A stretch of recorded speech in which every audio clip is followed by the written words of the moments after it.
Well, well, well, well, well, well, well, well, well, well, well. It's the first day of September, everybody. And it also happens to be Labor Day. So, welcome all. This is not going to be a terribly long session today. But I decided, you know what? What the heck? I want to spend the first September with my peoples, with everyone. And I think I can't think of anything, I really can't think of anything better than to play PowerWash Simulator. A nice, calm, relaxing session. Because I know for a fact we are not going to be doing another skate park because that took forever the last time we were here. But welcome all. So, let's continue where we left off. Caught up with One Piece? Yes, now you understand why I told you to go read those chapters. Now you understand. So, what we have here is we have a clean the forest cottage, we have clean the vintage car, and clean the motorbike and sidecar. So, like last time, I'll leave it up to a poll for you guys to decide which ones we do. Let me see.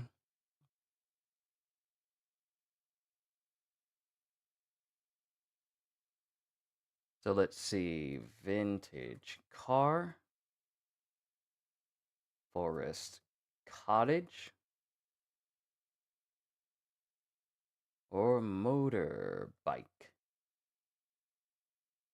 All right. There we go.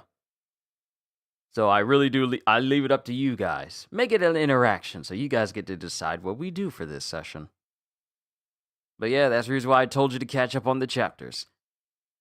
But that's all I'll say about One Piece as a whole because I tend to keep One Piece talks to One Piece related streams because you never know who may be watching. And I would hate to just talk about One Piece blindly and someone is either watching it or they're reading it but they haven't caught up and I wind up spoiling to them accidentally or nonchalantly.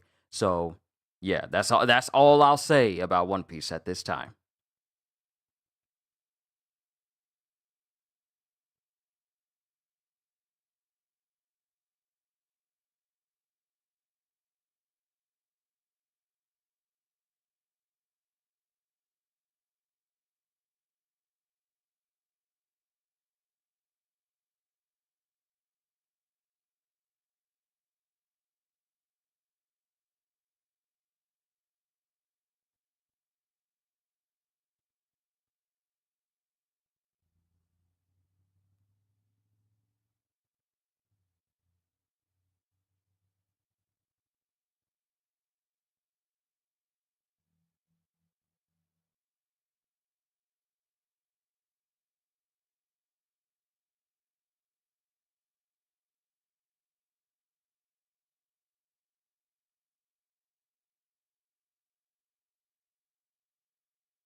Okay, we got to vote for the motorbike. That's one.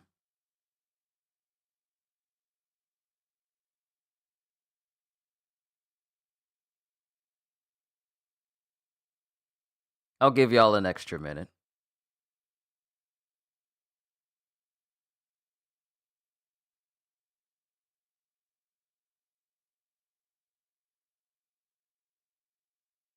Okay, it's now split. Okay. Okay, it's flip-flopping between Forest Cottage and Motorbike, and now it's split between Motorbike and Forest Cottage. Will we have a tiebreaker?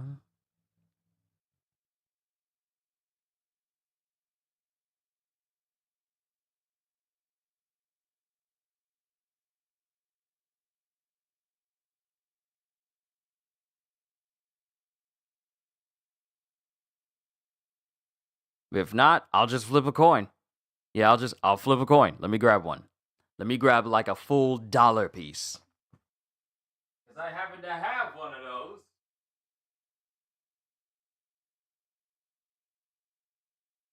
For just such an occasion.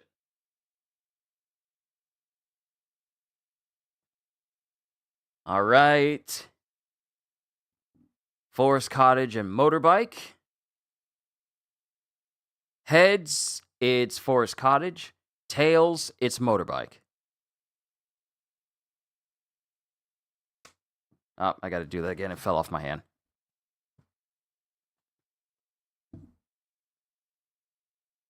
All right.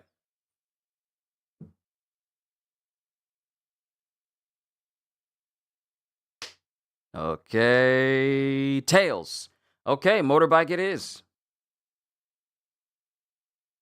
Well, all right. Motorbike. You may have seen the pics of my hubby and I becoming the first sidecar to complete the 24-hour Great Plains Challenge. Everyone thought the tracks were just too bumpy and 24 hours and the seats too restrictive, but it was no problem at all. When I got uncomfortable, I just took my hands off the throttle for a second and gave them a shake. The brutal 5-hour river section sure took it out of the sidecar, though. Can you clean it up? By the way, Bobby wondered if you knew about chiropractors. Riding in anywhere for 24 hours straight? He might need more than a chiropractor. He might need to actually see a doctor about that.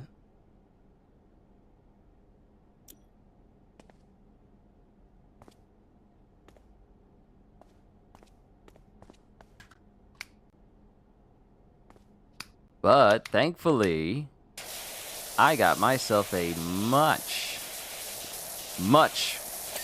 better piece of gear.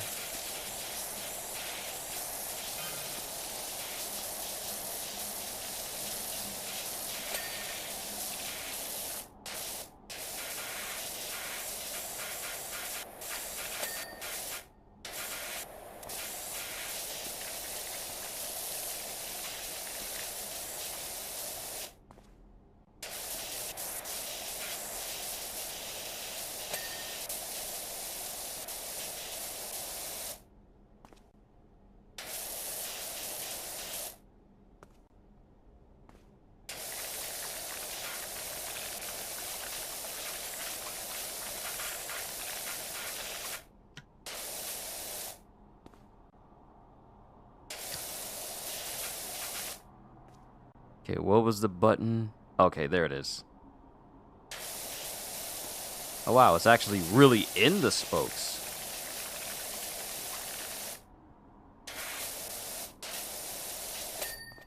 Okay, spokes clean, tires clean, fender.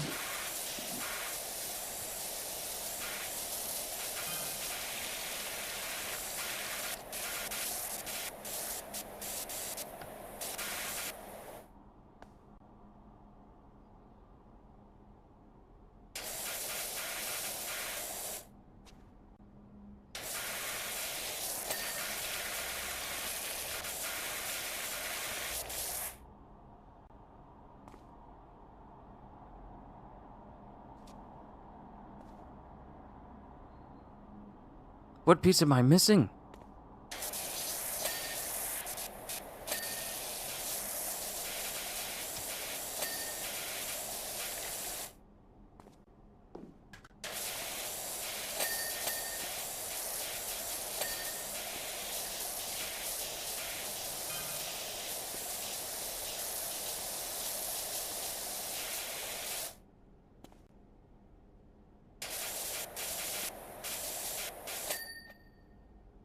Okay, the fairing, but the fender still telling me I'm missing something.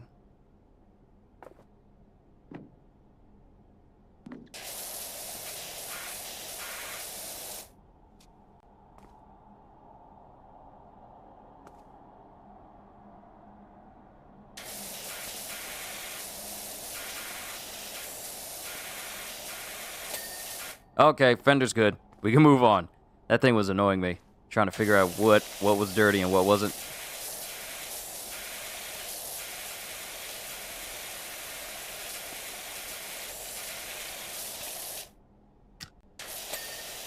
Tire's good.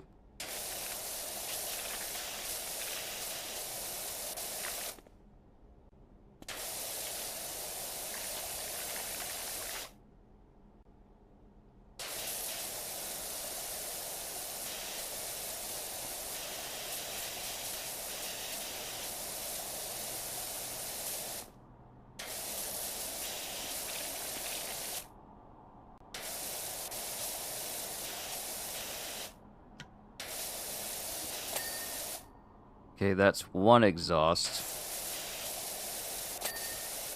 Another exhaust.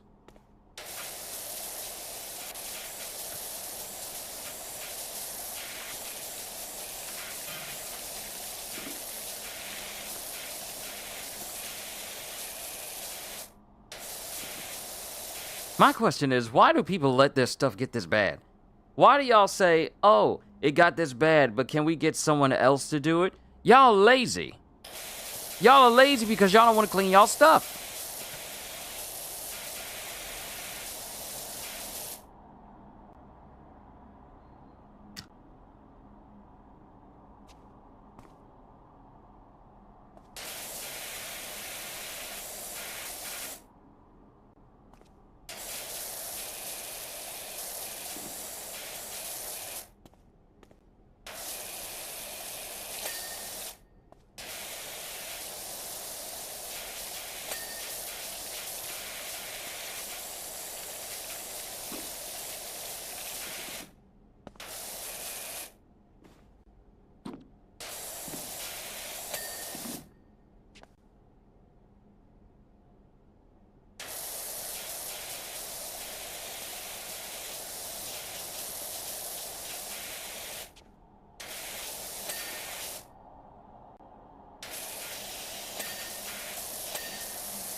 Okay, fairing's good. Still missing something for the spoke arm.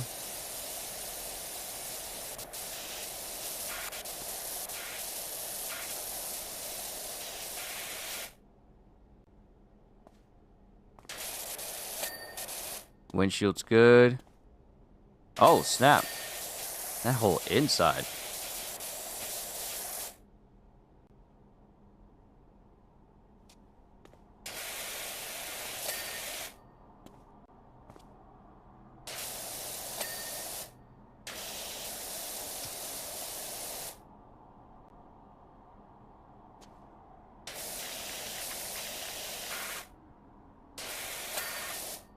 Okay, so fuel tank. Numbers plate.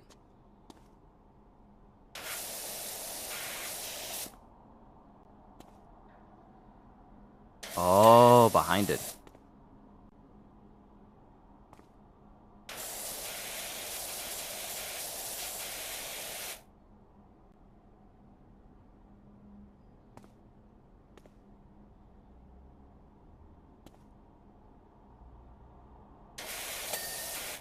Okay, fuel tank, and now we just need the spoke set.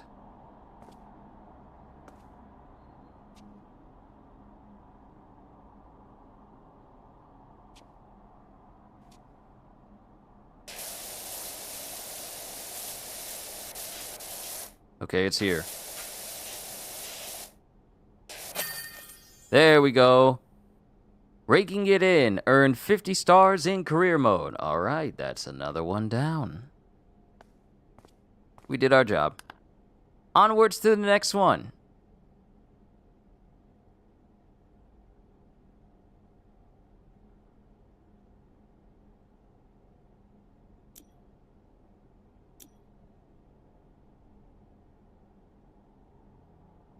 Great job on the sidecar. Never looked better. Tempted to go in for the Appalachian Way Mega Run now. It's always been Bobby's dream.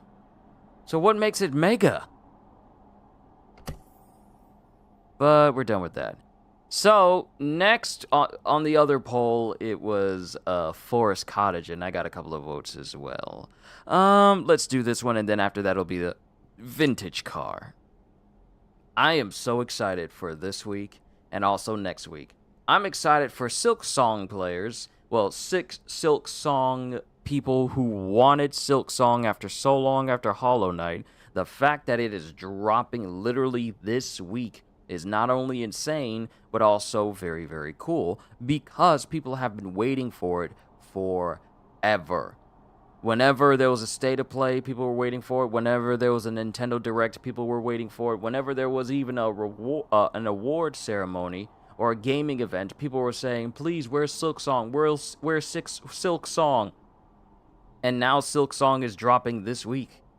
So people will get to enjoy Silk Song September, October, November, and December.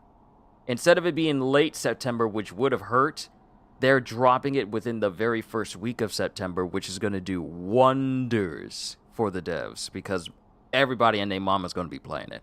I don't know if I'm going to be playing it at launch, but it'll be later down the line, because what's on my mind and what's going to take up my time will be Borderlands 4, obviously. I've been talking about it pretty much for the past couple of months now, and I am incredibly excited for that game coming out literally next week.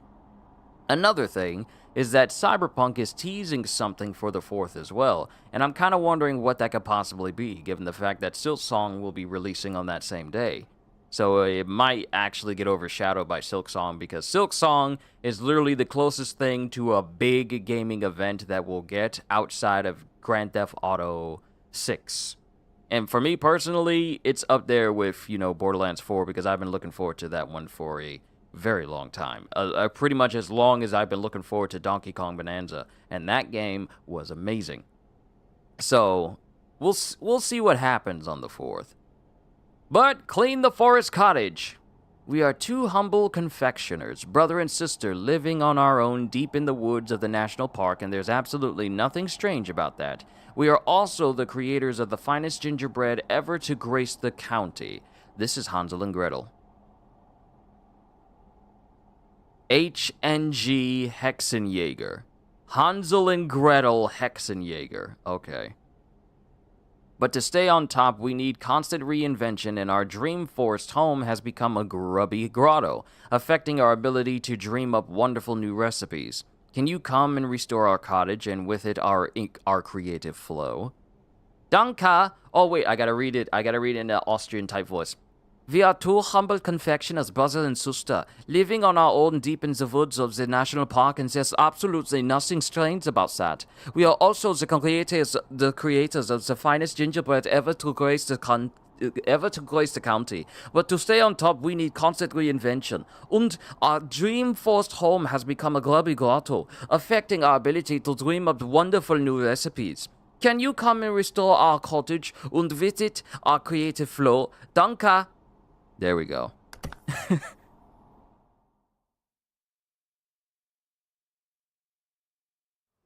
But sure, I don't mind cleaning up this place, because at least it's not a skate park. Because Lord, that skate park took a while. That skate park took a long time to do. We need to get on this roof, though. We're going to start from the top, and then work our way down.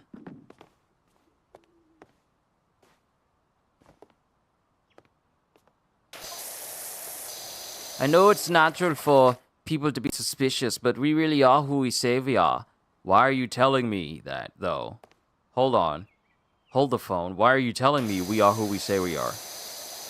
Why are you trying to reassure me?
I'm so glad I got this new attachment. This new attachment pumps out water so much better. Well, this new power washer.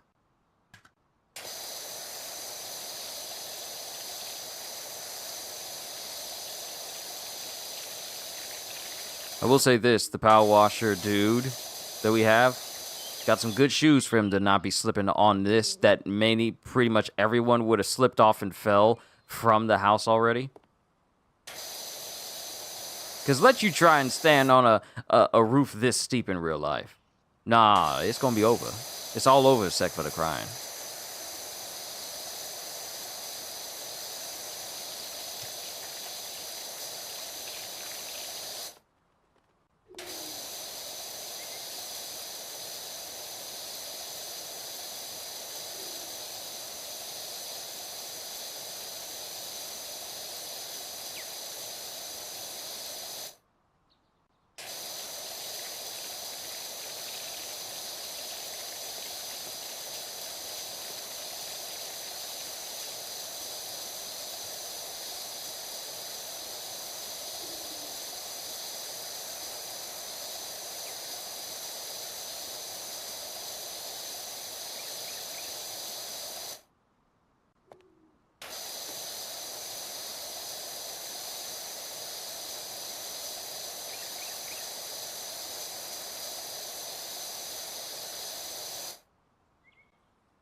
Oh, that's just straight up rust.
Gotta be careful. Can't get workman's comp from from doing this.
Okay, weather vane's good. Oh.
I just wanted to see what happens if I just ran across the roof and did that.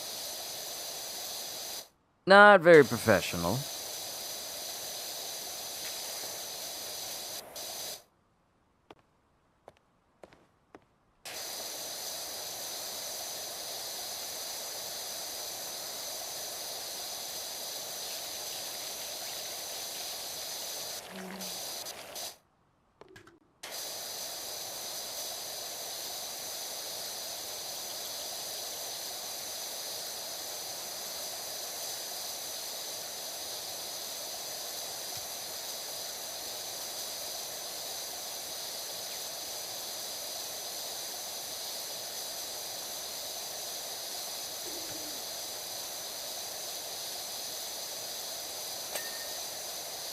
All right, front part of the roof of the front dormer roof, that's done.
Oh, this is just straight up mold. Oh, your place is that dirty that you just got straight up mold. Oh, Kitty would have a problem with this.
You ever been playing a game and you just lock into it?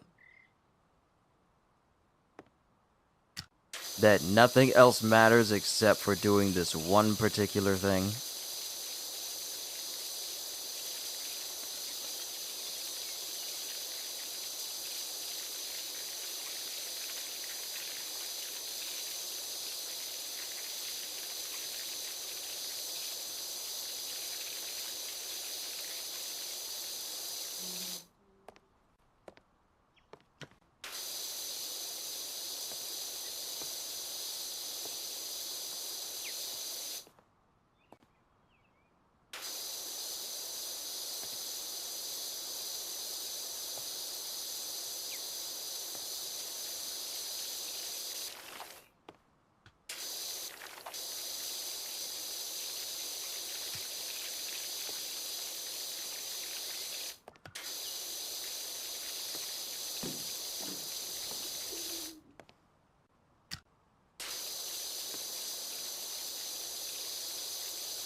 Okay. Let's see. Let's pull up the shop. Right. Shop is right there. I need a better nozzle. I need $600 to get the Prima Vista 3000 soap nozzle. I need that.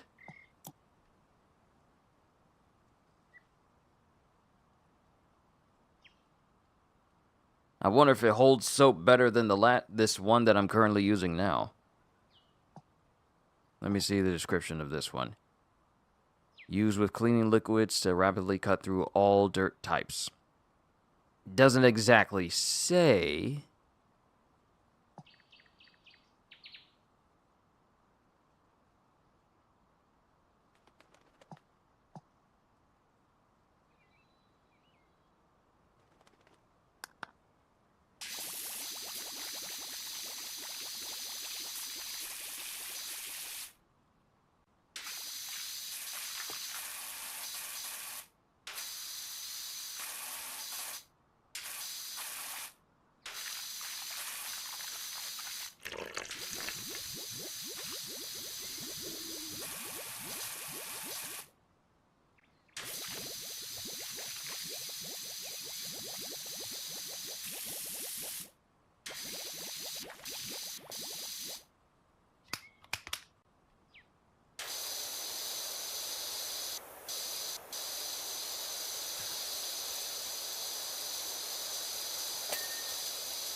It doesn't help the fact that this roof is also yellow. So when I'm trying to highlight different spots, the yellow that highlights is hidden by the yellow of the roof.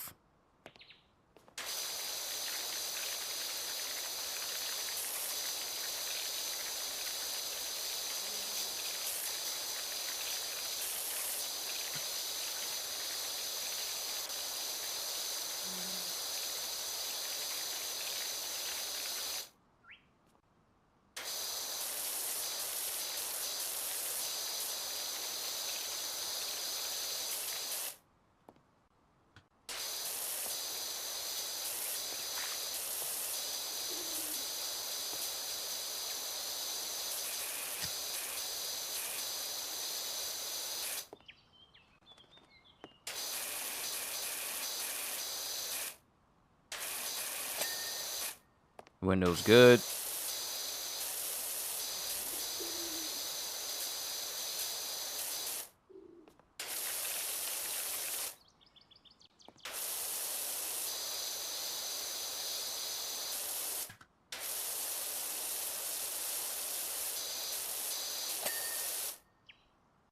Wall's good. Yo, Hybrid, good to see you. Welcome to PowerWash Simulator on Labor Day. Hope your day has been swell, my friend. It is officially September, which means that we are so close to Borderlands 4. I can't wait to play.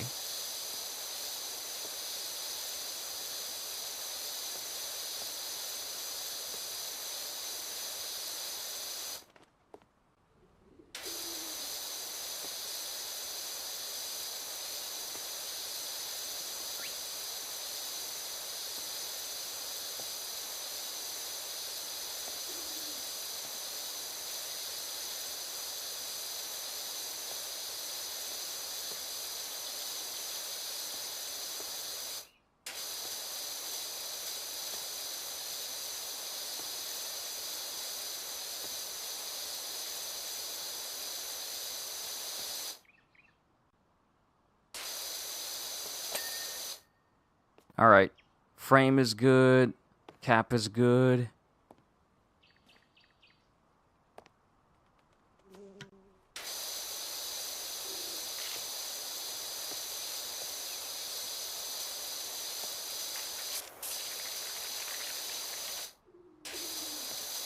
Oh, I gotta do the wall. Wow, I gotta do the entire wall. Okay, so it's a good thing I'm tackling the house first, but I gotta do the entire stone wall that's around this cottage as well.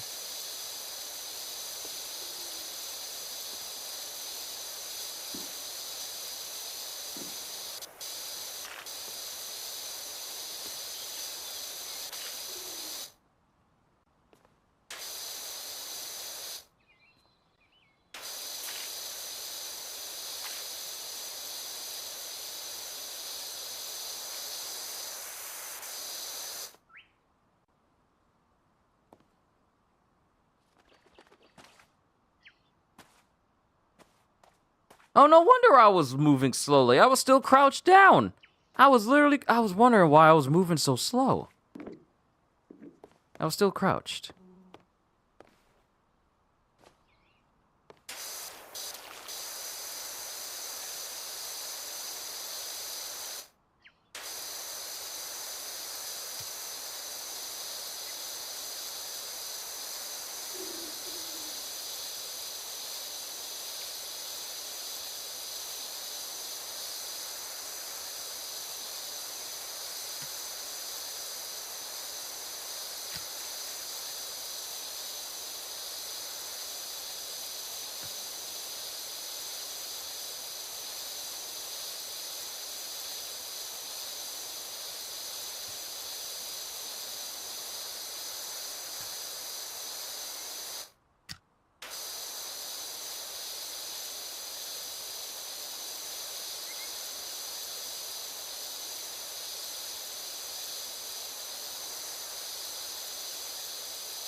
Whew, okay. This side of the roof is done. Might as well say this side of the roofing. Once I'm actually done with this entire side, I gotta move on to the other one.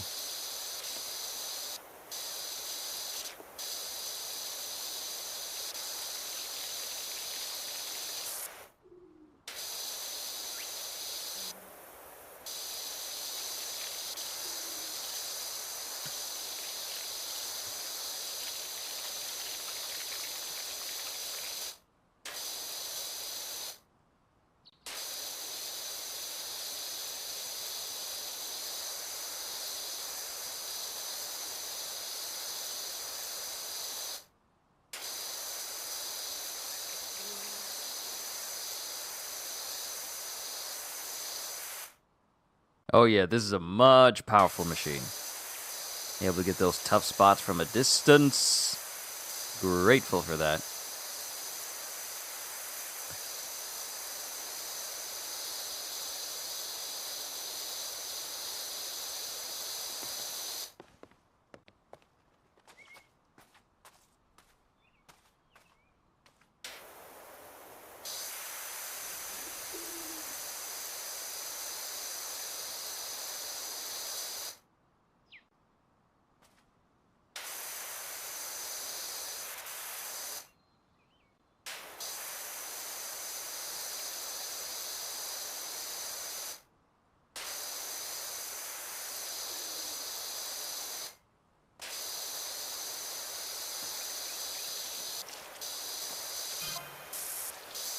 Yes, we moved here just a week after that bank robbery, but people move house all the time. Yes, we moved here just a week ago after that bank robbery, but people move houses all the time. Okay, so these are not good people. They bank robbers.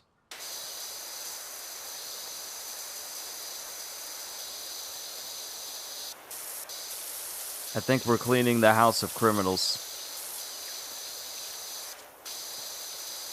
I don't trust H&G Hexenjäger. I do not trust them at all.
Whew.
Okay, now I gotta find that last bit of dirt. And this roof doesn't help.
Okay, what dirt am I missing? It doesn't help. It does not help that the roof matches the color of dirt highlight.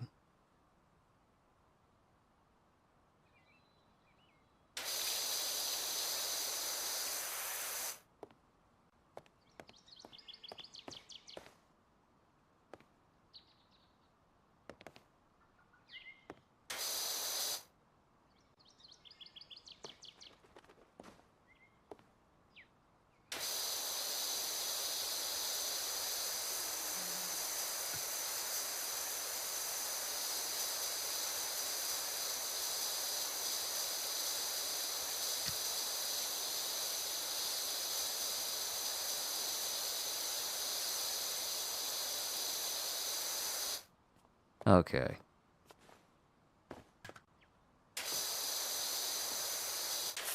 It's gonna be completely random when I hit the dirt spot. There, yep. I told you it was gonna be completely random. All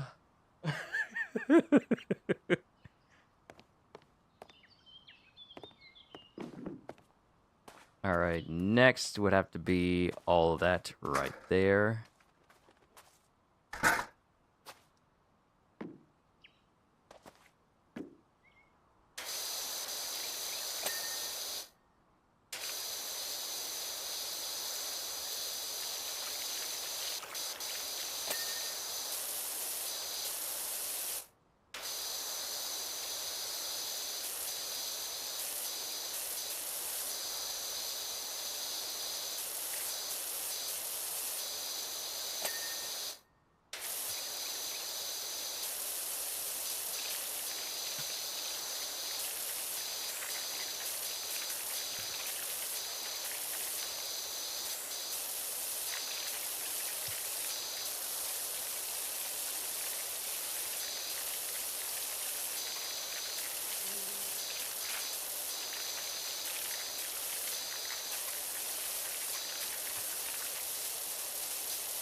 I need something stronger.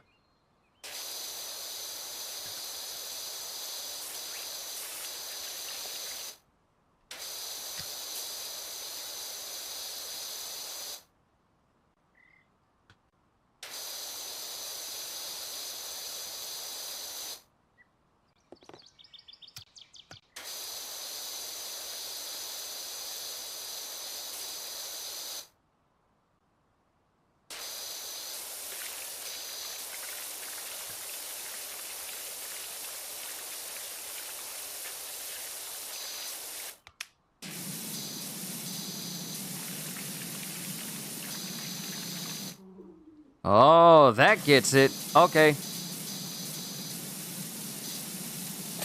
So the pinpoint nozzle gets rid of the rust. Okay, cool. All right. Give me a sec, everybody. Boys, I gotta go outside. Let me take care of that, and we will continue with washing the rest of this house. Sit tight.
You might say I bear a slight resemblance to Floozy McGee, but she was much younger than I am now and such a happy soul.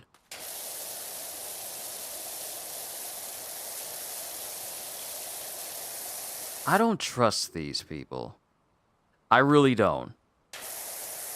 This gives me bad vibes as much as the haunted house that I was cleaning. Couple streams back.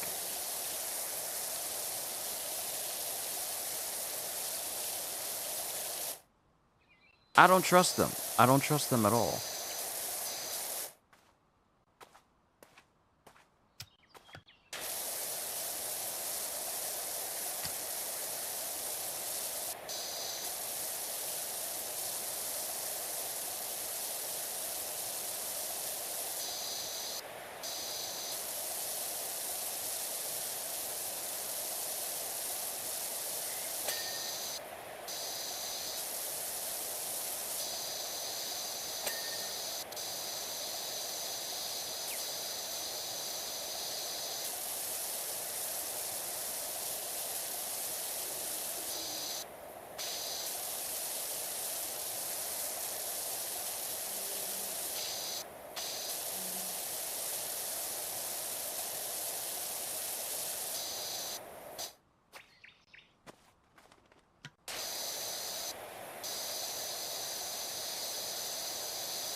We are now officially 50% done with this cottage.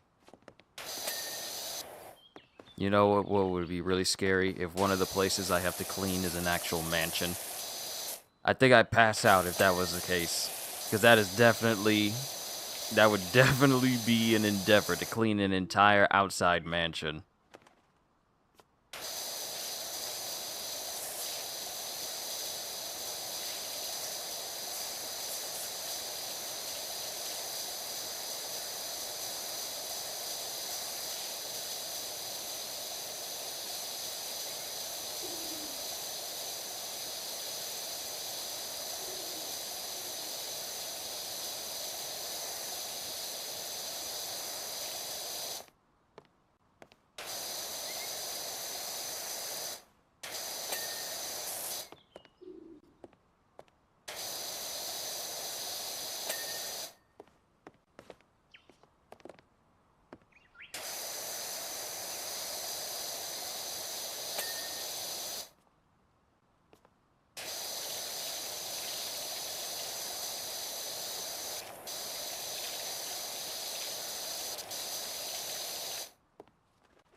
At least this portion of the house is a lot more straightforward. Not too many pieces to worry about, save for like the wood awnings. And we just got... I'll save this wall for last. I'll save that for last. Because if I take care of the roof, I'll just need to stay on the ground. I should have stuck with it, but I got distracted and I just decided to focus on different parts all over. But at least we're at the back side of the house with the front and side done, while the back and the other side still need work.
Hansel looks nothing like Rocky McGee. Hansel has a huge beard, long unruly hair, and defeated eyes.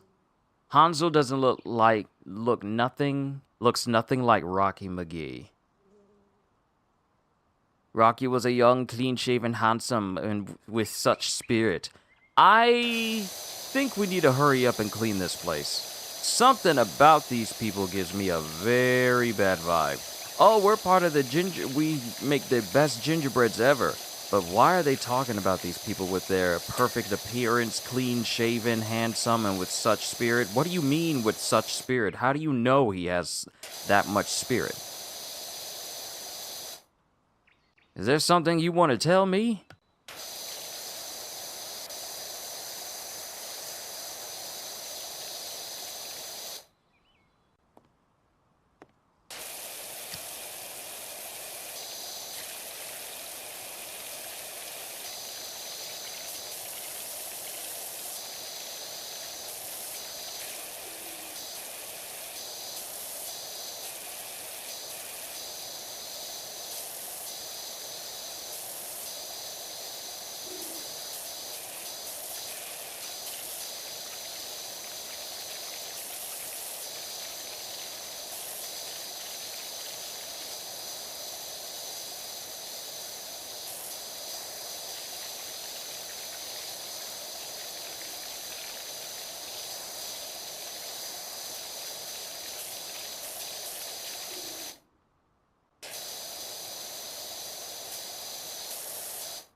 I'm gonna be honest with you. I am so glad I have a bit of a backlog. Something that keeps me occupied. that keeps me occupied until September 12th. I'm glad I got so many things, anime that I can definitely catch up on, but also games that I can be playing that I can catch up on as well to keep me occupied for a nice long while. I'm happy. I'm gonna be honest, I'm incredibly happy about that. Something to take my mind off of Borderlands for a while, even though they're releasing more shorts of it, such as featuring Moxie and Zane and Amara. I'm just so happy that I got something that can keep me going for a nice long while, for pretty much the rest of this week and a couple of days of next week.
That's what I like to see.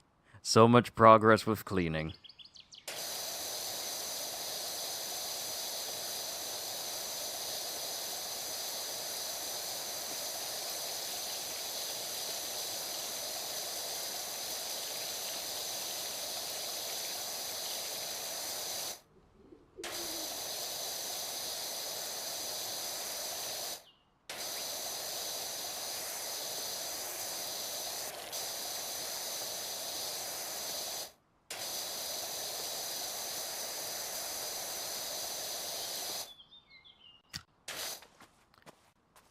Come on.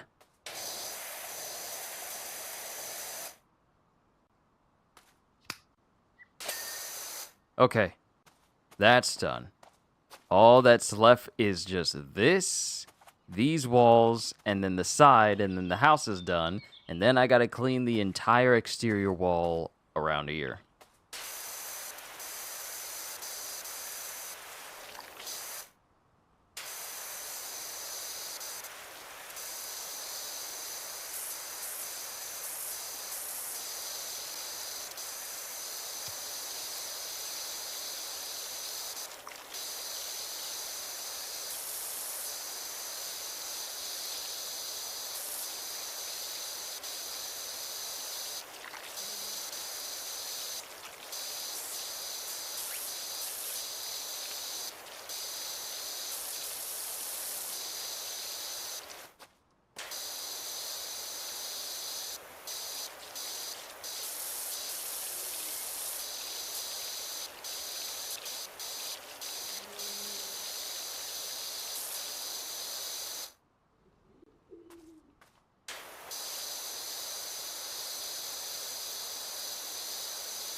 Ooh, I almost forgot the entire top part of this.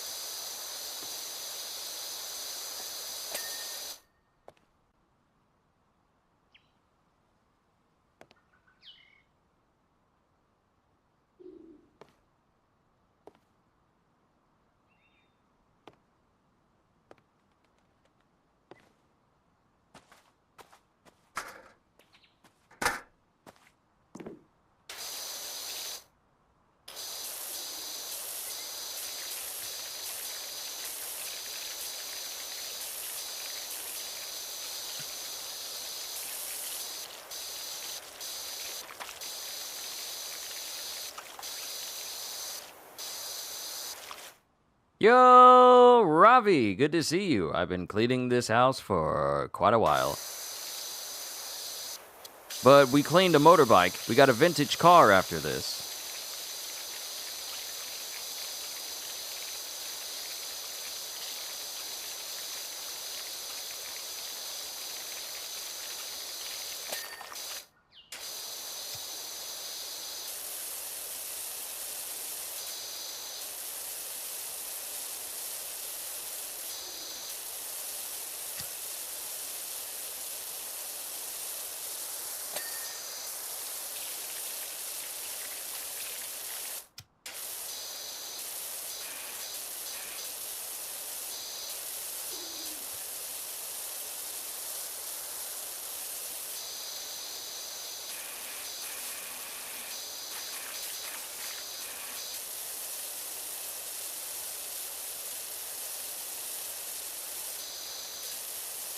Can we try again? Of course, of course. Let me go ahead and turn co-op on.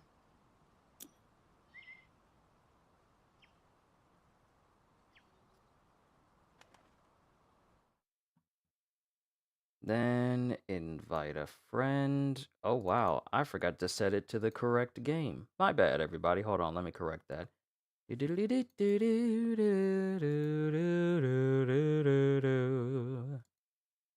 All right. Let me go ahead and invite you.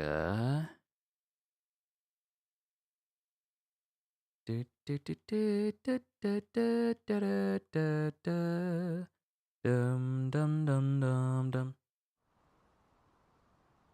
Dum dum dum dum dum.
Oh, oh, there he is. There he is. There he is. I'm so glad it's working. Welcome, Ravi.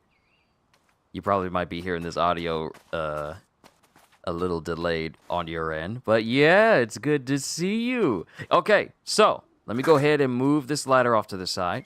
What we have left is the front of the house has already been completely cleaned.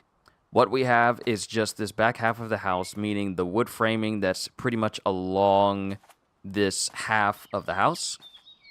We just got this wall. Got to get those windows over there. And then we just have this entire wall that's on this side of the house. Now, once we're done with that, we have the entire stone fence that encircles this entire building. That will be the last thing that we do.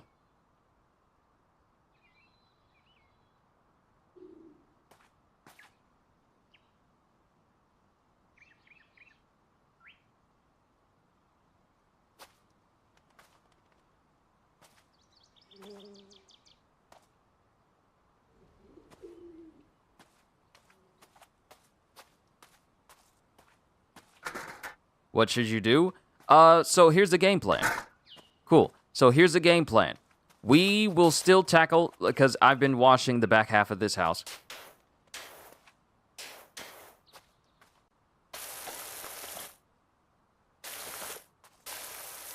I'm still doing the back side of this house, so what I'm going to do is you continue. You just go ahead and continue. You just do this side. Just continue as you were.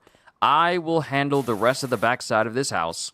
Then, once we are both done with this entire house, we'll meet up at the front fence, at the front of the fence that's at the front of the house, and we both pick a side, and we go opposite of each other, cleaning this stone fence until we meet up in the back, where the back entrance is. So that's pretty much the game plan. That way it saves us both time, and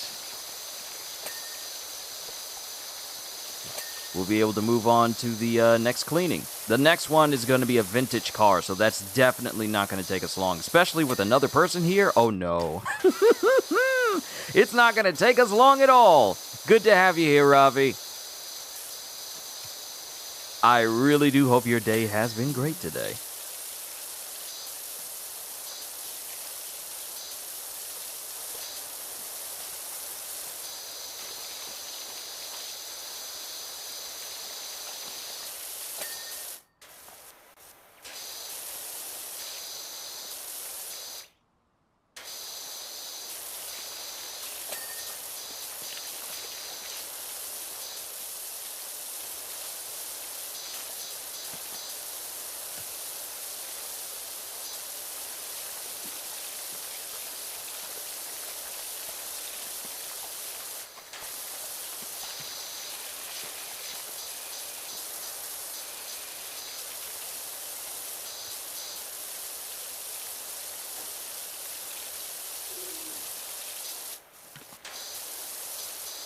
Okay, this game just got infinitely better with an extra pair of hands helping me out here.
Rocky would never run away from the law and hide out in a dank cottage for years, claiming to be a baker unless he was completely desperate.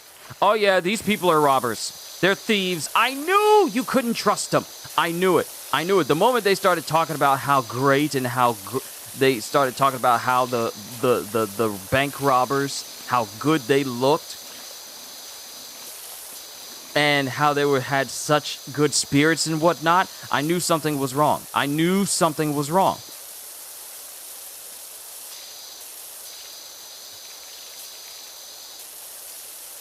So we're cleaning the house, the hideout of bank robbers.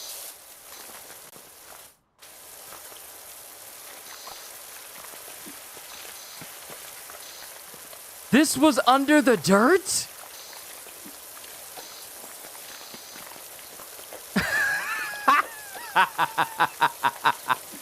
This was under the dirt.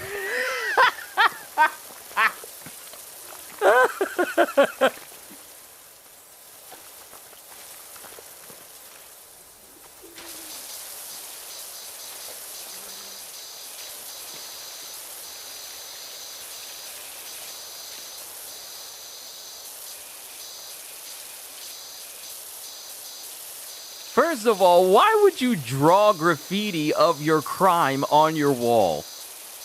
Why would you do that? Why would you have it on your wall?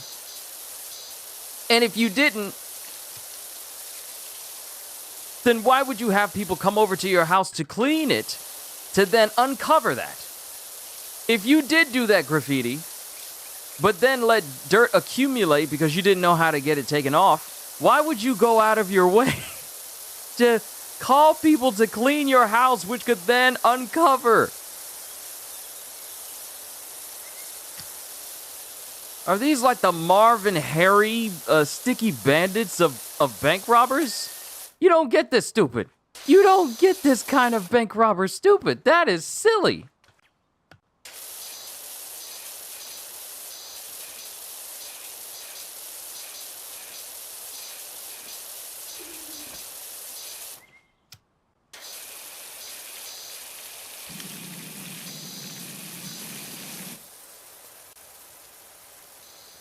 Oh, you don't have high gear, so you can't clean hard dirt. Got it, I understand. So the way co-op works is it also takes into account whether or not you have actual good cleaning gear. It's not like the gear I have is shared for you as well.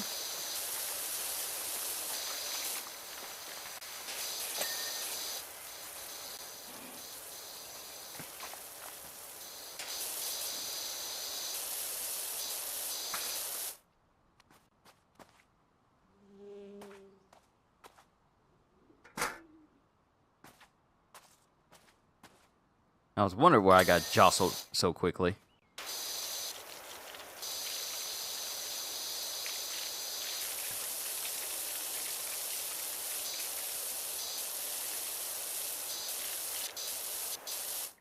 Yes, you have the basic one. Ah, I see. So I take it the money that we get, it's not shared between the two of us. The money you have is separate from the money I have. So if I can purchase stuff for myself, it's not going to impact the money you get once we complete this. However, doing high-end jobs with me will get you a lot of money, which will enable you to get some high-end gear kind of quickly. So I can say that's a bit of an advantage.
Guess the only way I'm going to be able to prove my theory is once we get done cleaning this entire house.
What button shows dirt? Pressing the right directional button. But I've mentioned this while I was cleaning this house. This particular house is annoying when using that feature simply because the roof is also yellow.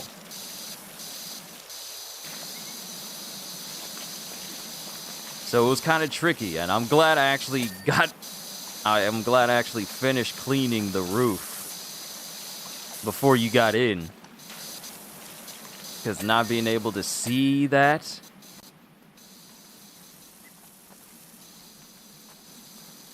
Oh, wait. I'm missing one here. Aha! I think this entire... Oh, wait. Sidewall. Okay, wall. Sidewall. Oh, wait. What's still dirty? Hold on. I see you, dirt.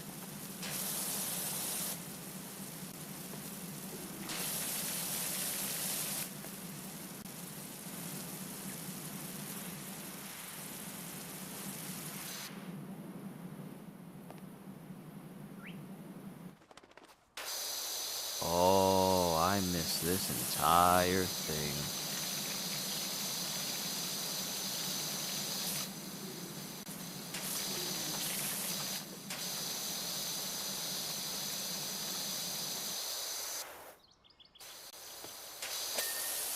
Okay, side eave is done, but side wall is still missing a patch somewhere.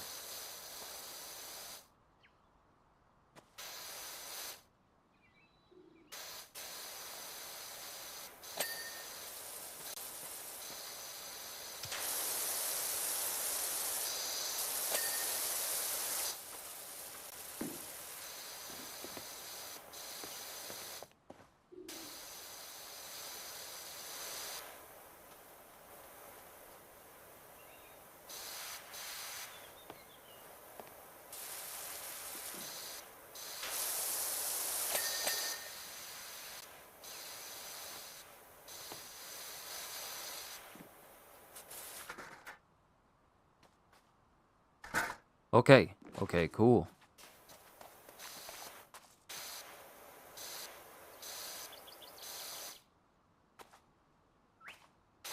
I think the entire back half of the house is good. Yeah, I think we did good on the back half. Wait. Sidewall here. Oh, right. I forgot.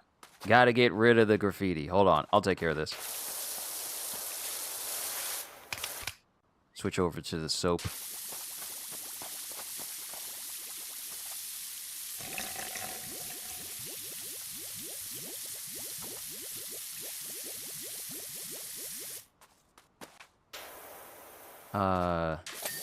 Okay, sidewall is done. Still got some spots on the cellar door. Foundation is good. Just some points here in the cracks. And basically in the crease of the door there. Okay, that door is clean. Gotta get the handle. That's one handle. Okay, that's good. Okay, underneath here. Okay, that's good. All right. So everything is good on the side of the house. Yeah, everything. I'm not seeing any spots left. So now all that tells me is that we just have basically the outer stone wall to do. Because I know I did everything in the front. Everything in the front is good. Including that weather vane up there at the top as well. Yeah, everything's good. Okay, all right. So, here's what we're going to do. I will start... let's see how far this goes. Let's see. That stretches all the way over there. I will start on the right side. You start on the left side, and then we'll go opposite of each other and meet up on the gate on the other side.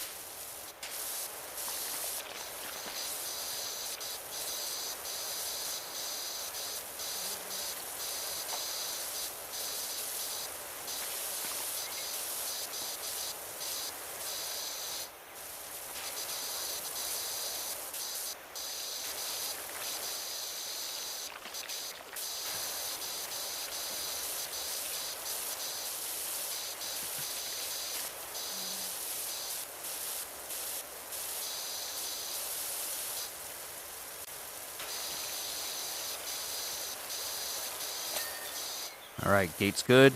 Now to work on the stone.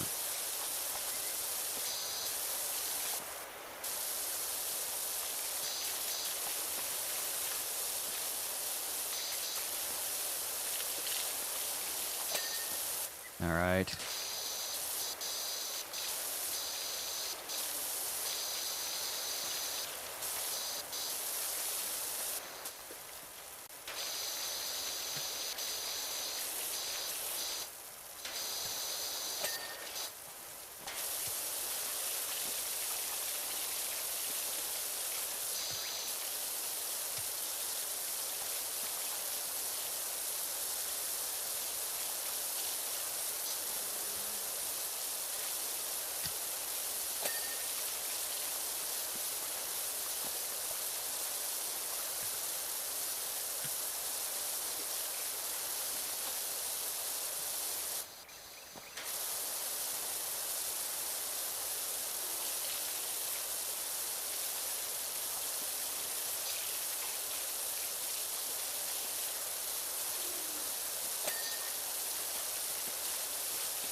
Oh, yes, this is going quite well.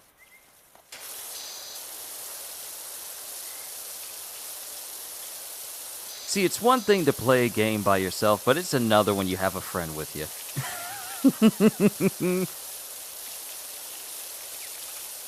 Especially one that doesn't mind helping you clean.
Gotta rest my hand a little bit, holding the trigger down.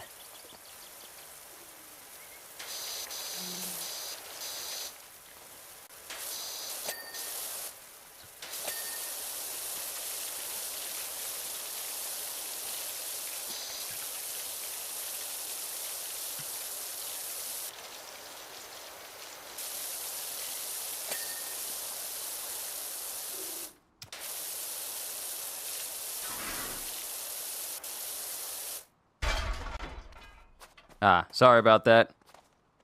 I knew that ladder was going to be in the way.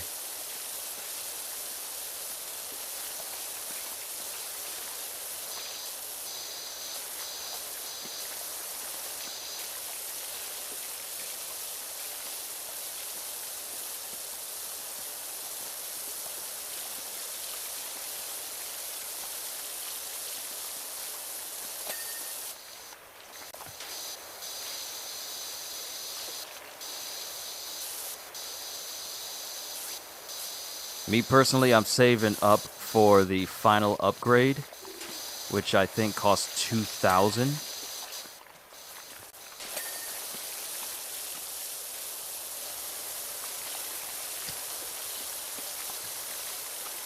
And then I'll worry about attachments later.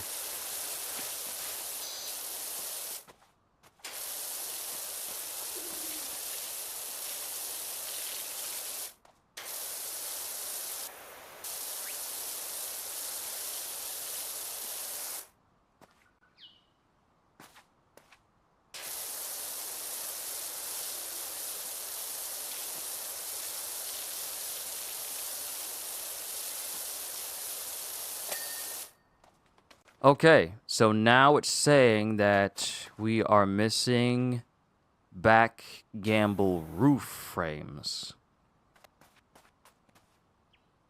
So it's not the smaller ones. It's saying that we're missing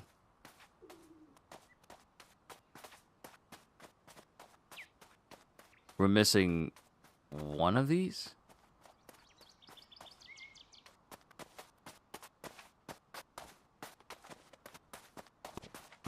That's the main roof frame.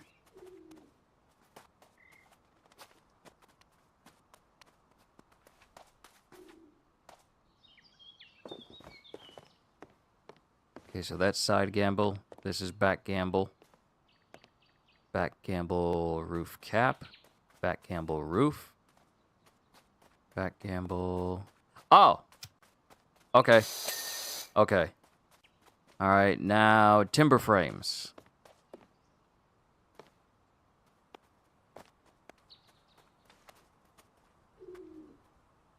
Timber frames and one of the posts along the wall. So timber frames is going to be one of the big posts that's around the house. Oh, here's one.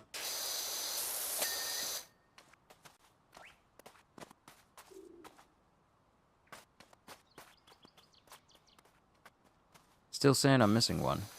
Might be in the back. Timber, timber, timber, timber.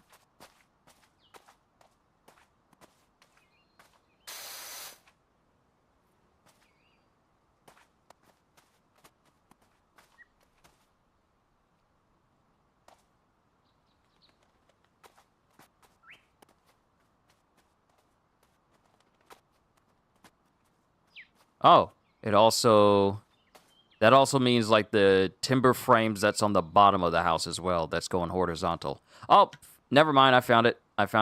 I missed one. Okay, we're done.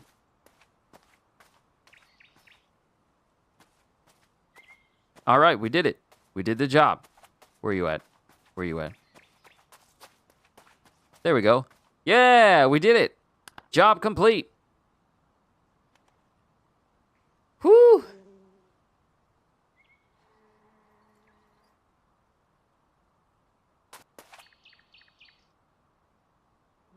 All right, cool. Exit out the screen and see how much we made. 9,400, not 9,000, but 941. I don't know how much you made. but we did good. All right, so next we have a vintage car and cleaning an SUV. So, of course, I've been looking forward to doing the vintage car. So that'll be the next one we tackle. That's $200. And then the SUV is $150. You got 61? Okay. Every little bit helps. All right, clean the vintage car. This is going to be the one we do. Aura Smith. We're settled into Esther's house now, and it's so much fun. Every day brings a fresh dose of the paranormal. This morning, Jenny found a blob of syrup on her pancake that looked just like Thirsty Roger from Sister Sister. We've set up an Esther vlog, and people are loving her. Anyway, we found this old car under some tarpaulin at the back of the garage and wondered if you thought it was worth running your jet over. Thanks so much, Aura. And this is from the same house that was supposed to be haunted. Remember that? But that'll be our next job, starting that one. I wonder if it brings you with me. It does! It does! Okay. This is not going to take long. Full blast. Pick whatever spot you want to get started with, and let's get to work. Jenny's going to live stream the car restoration for the vlog. Don't worry, you won't even know she's there. Oh, this thing's got a heavy amount of rust. It's going to need the first nozzle. Yeah, there we go. That's how you get rid of that rust. That's how you get rid of that rust.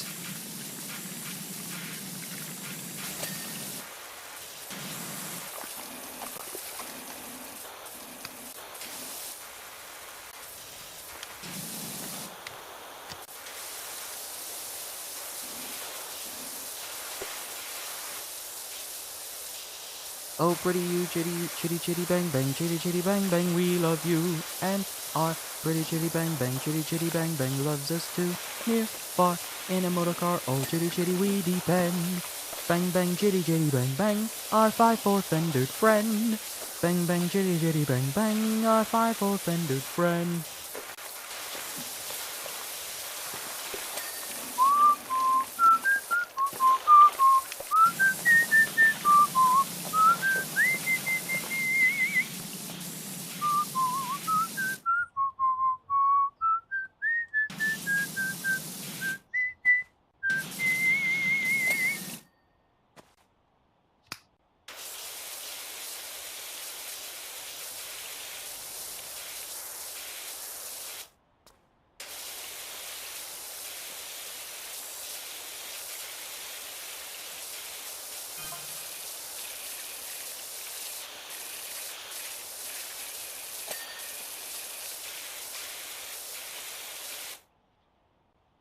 I'm beginning to suspect this might not be a worthless heap. Oh, you don't say. Still got plenty of rust, though, but we'll get it sorted out.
Scrolling through the Esther archives online, no photos of her with a car anywhere.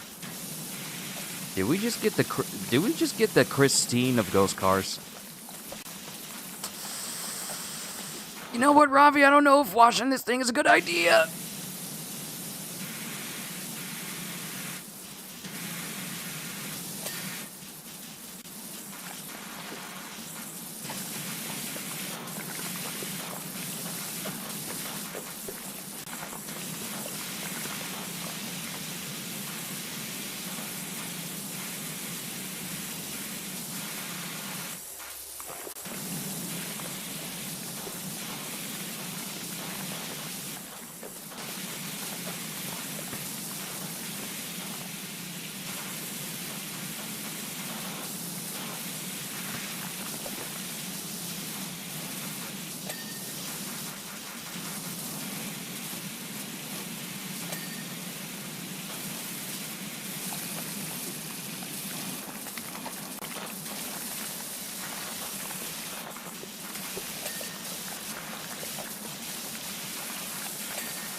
Is this the Fifth Amendment? This is the fire chief. We need you to clear your diary. This is a big job. The whole of the fire station needs doing.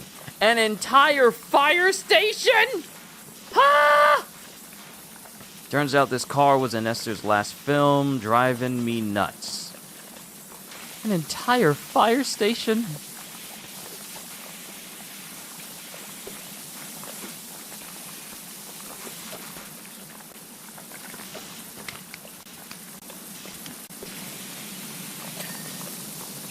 In it, she plays a schoolteacher whose car has a talking steering wheel, but is a poor conversationalist with a negative mindset. Oh, it's a negative car. It's an Usopp car. Oh, that's great.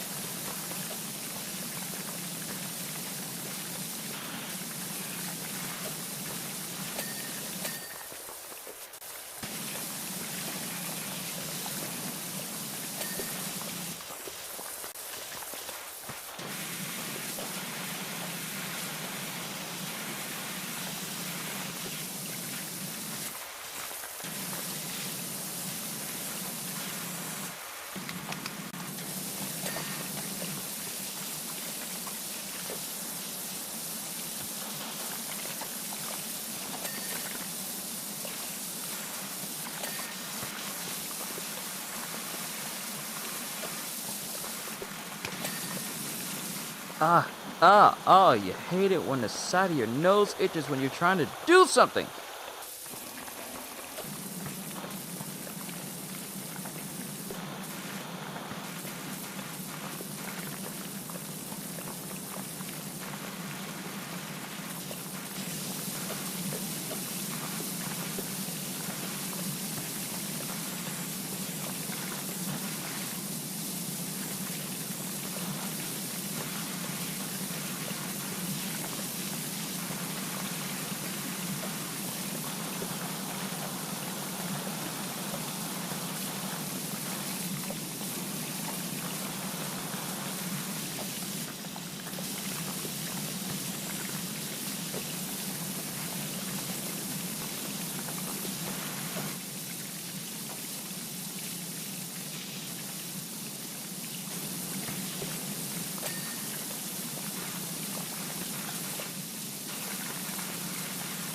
If only this is all it took to get rust off your car, just run it through some very precise water, very thin water, and just pressure wash it. If only that's all it took for us. Then maybe we wouldn't have all those cases from customer states.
Maybe it's time I upgrade one of my pieces of equipment because...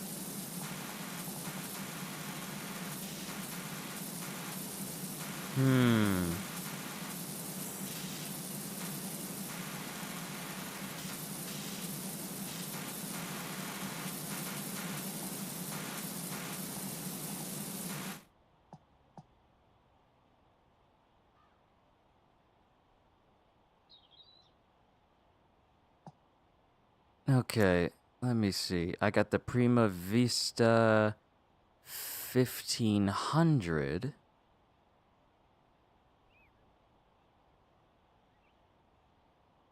No, I got the 3000.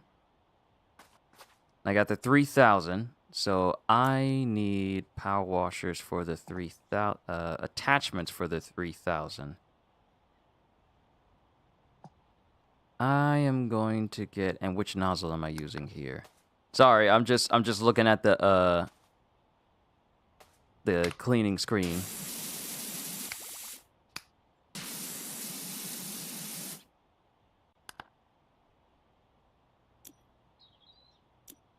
I might need to go ahead and get this 3000 turbo nozzle. It'll put me back just a little bit of money, but frankly, it is necessary, and I need to switch to it.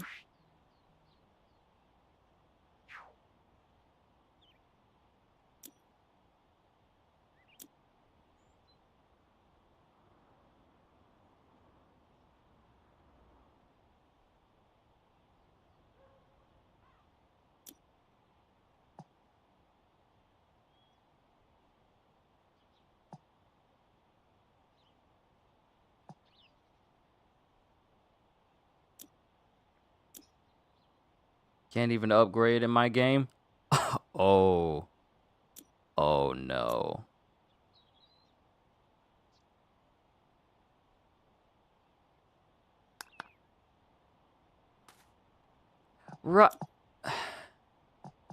Ravi, if you want to talk about can't even upgrade in your game, bro, I bought the Prima Vista 3000 nozzle to use. I haven't even equipped it the last couple of times I did sessions. Ever since I bought it, I never equipped it. So I've been using a less powerful washer this whole time. I was wondering, like, what am I doing wrong? What's going on here?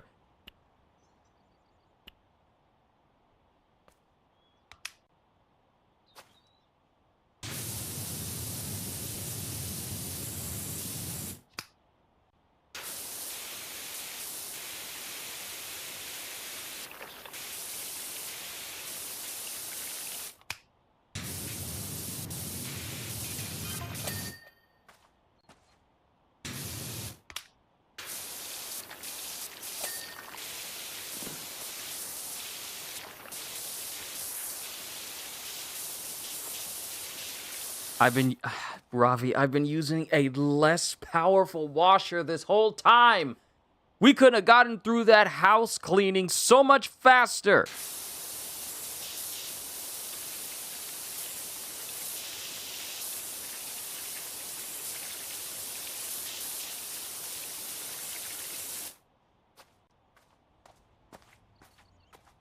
Because that's the one you're using, but I'm using the Prima Vista. This is the one that I'm using.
Thank goodness us jumping on top of this car doesn't actually do anything towards the cleanliness of the car.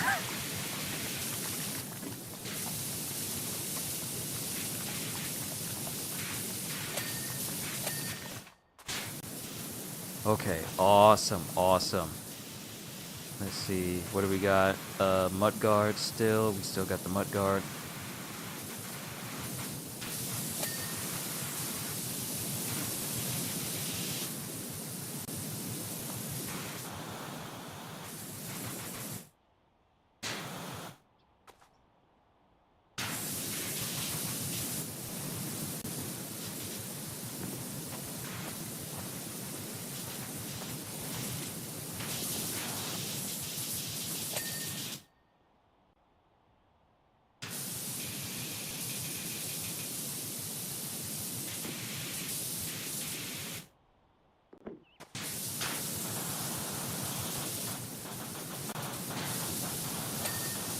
All right, mud guards are done.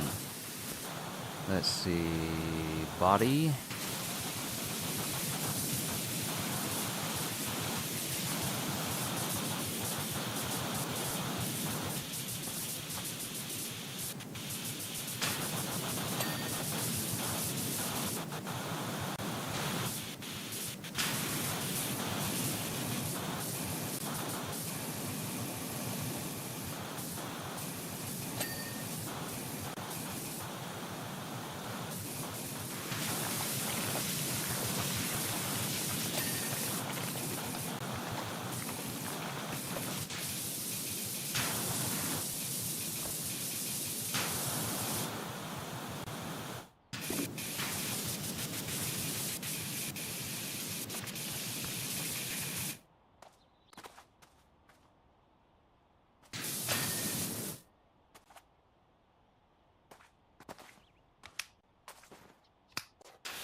Okay, we're at 99%. What are we missing? The canopy hinge? Yeah, the canopy hinge.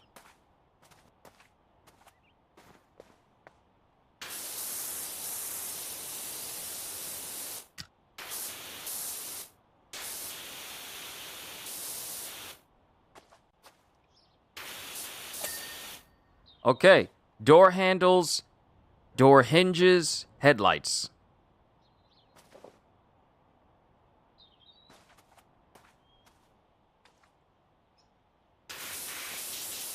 What you mean door handles?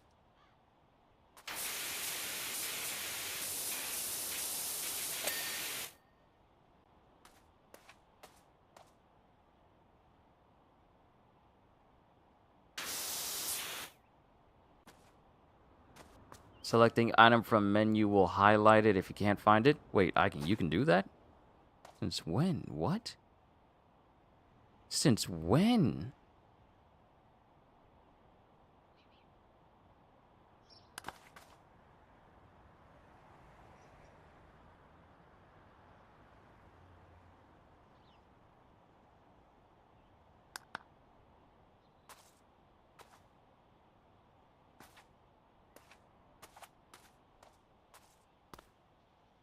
And it keeps it highlighted?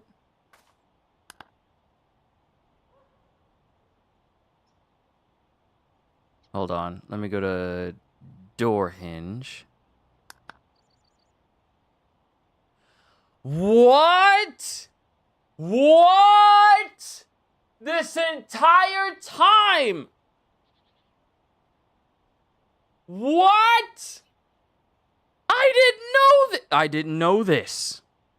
I didn't know this. Selecting it and highlighting it.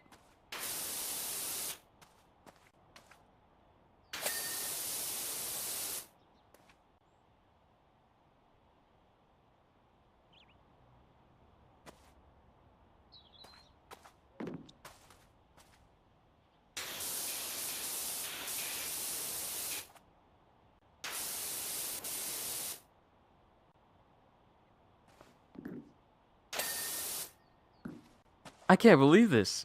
You mean to tell me all of my cleaning could have been easier if I just did that? That's ridiculous.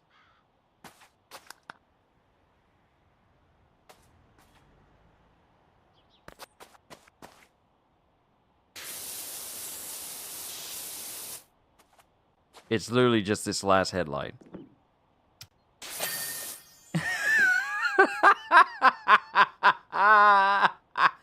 What? I didn't know. That's another job done, but I didn't know. Also, the fact that I cleaned this whole house that was covered in dirt and all the way around. Oh, this place was dirty. But yeah, I had no idea. Thank you, Ravi. I had no idea. But the job is done.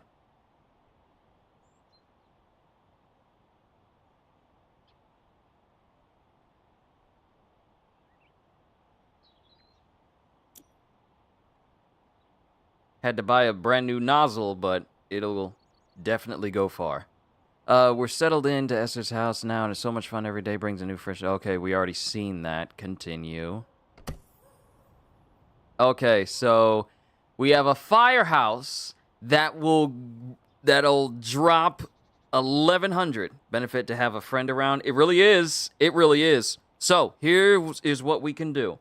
We can take on the SUV. I don't know how much free time you have, but we can take on the SUV, and if you are still willing, we can take on the firehouse, because the firehouse gives us $1,100. That'll be more than enough for me to get the Prima Vista Pro. Firehouse? You want to do the firehouse? Fine. Let's do the firehouse.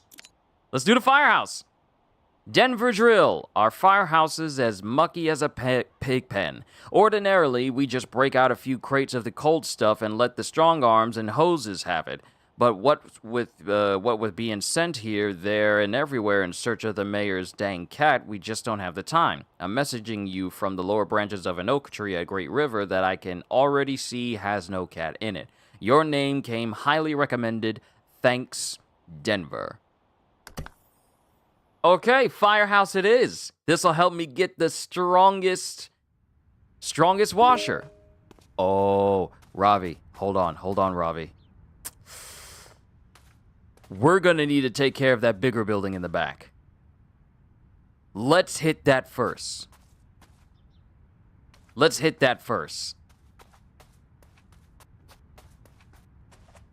You're gonna do the back building? So you're gonna do this big building here, and then you want me to get started on that one? Or were you saying just the back of the main firehouse itself?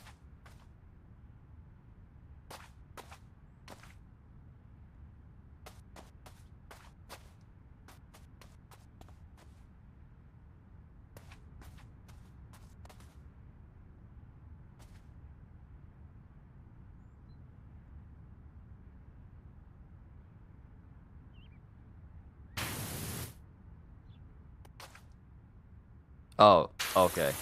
I take it you're okay, you're gonna get started on this building then. Okay, alright, I get you.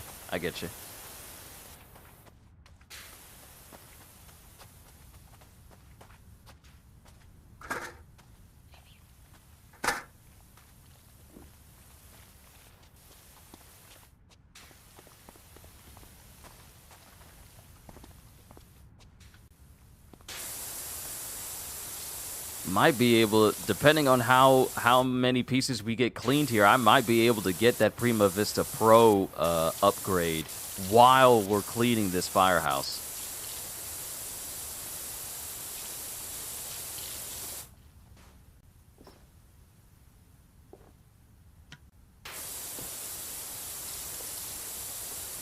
Tell you what, this is gonna be a nice looking firehouse when we're done.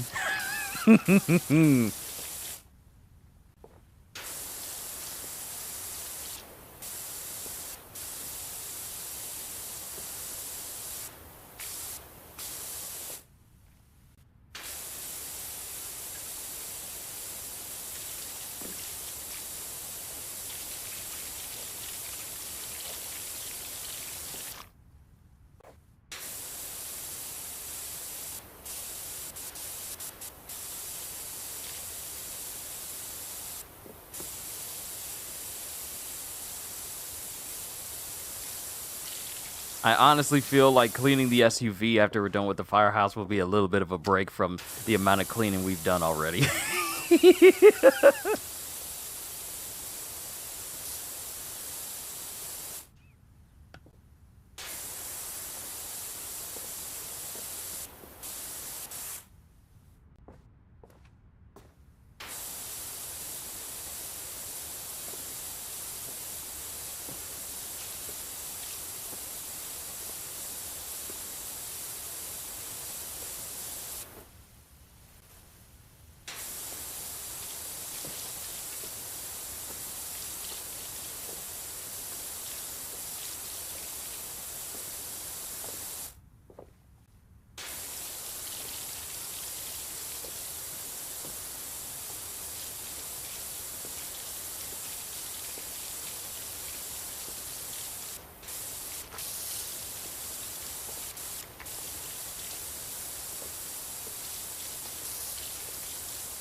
I fell off the bed and I got to go back up.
I will say this.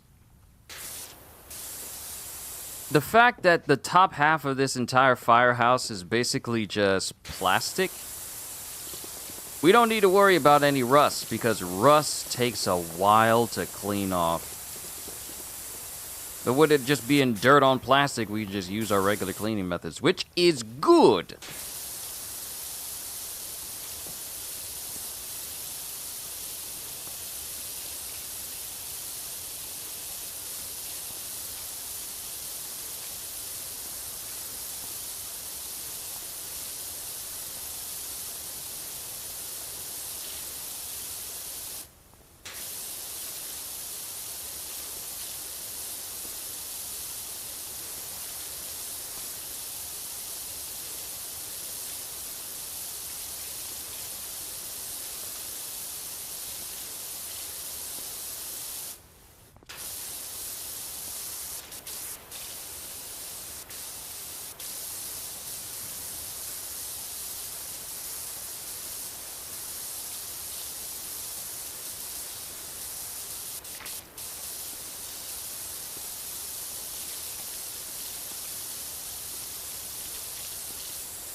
Oh, another thing I want to note is that progress with me getting my hands on some more Caliban stuff has gone quite well. Caliban Prime from Warframe, it's going quite well.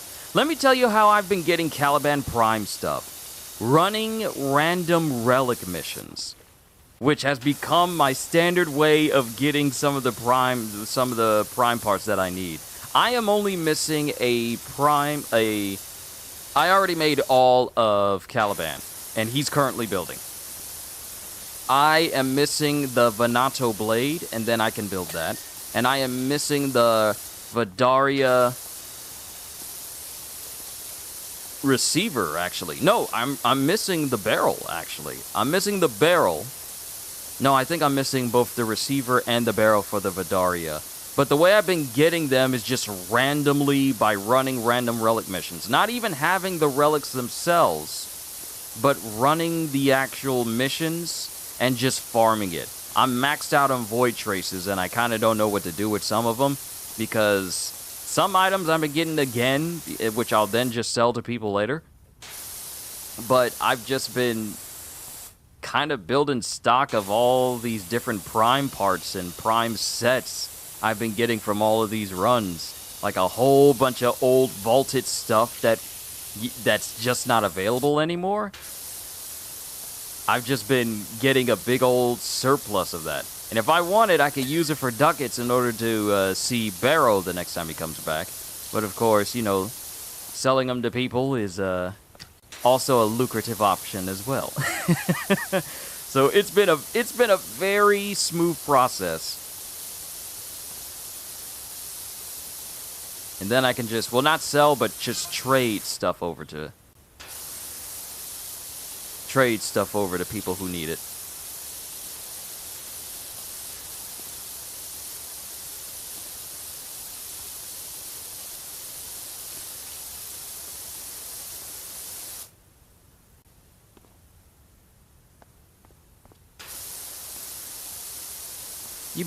This person better not be saying, hey, I got an RV I want you guys to clean.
Whew. Okay, office roof.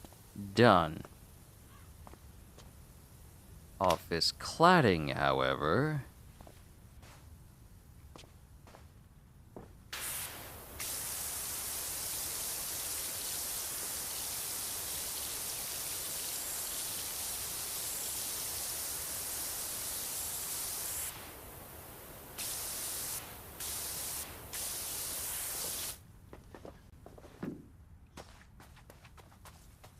Okay, where's that ladder? Where's that ladder?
Come on, office padding.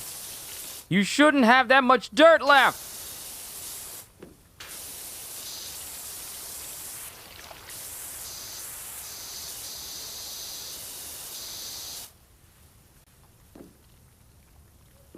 It really shouldn't have that much dirt left for me to... Oh! It does it! Hee.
I'm glad all it takes to clean these windows on the outside of this building is just mainly getting the majority of the dirt on the outside.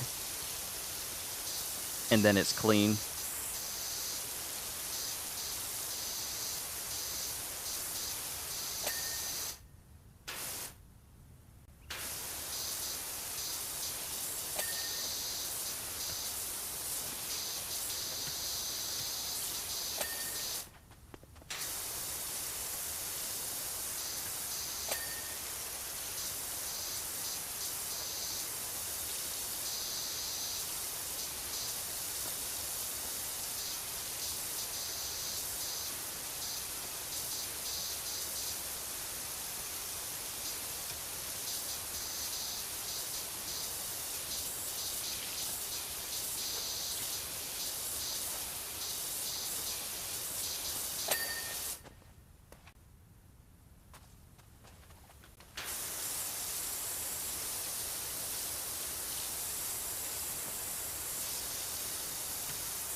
Yes, office wall. Nice!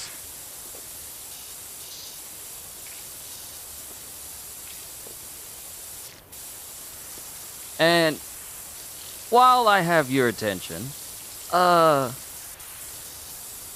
Genshin, a game I dropped a very long time ago, Genshin made the conscious, or one could argue unconscious decision of how about we paywall higher levels for players to obtain. So let me explain to you what this is. What happened fairly recently is that in the most recent dev stream for Genshin, they announced that, hey, we're going to increase the level cap to like from 90 to 95 and then to 100. But the only way you can take part in that as a player is if you pull for a character in order to get them to C5 and C6.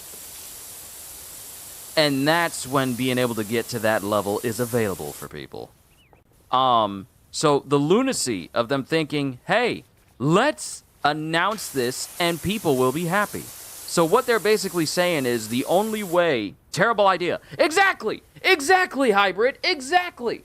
So what this has basically shown is that, hey, we are going to paywall the ability for you to reach a higher level. But also, in essence, they're essentially saying we are going to introduce content into the game that will require you to be at that level.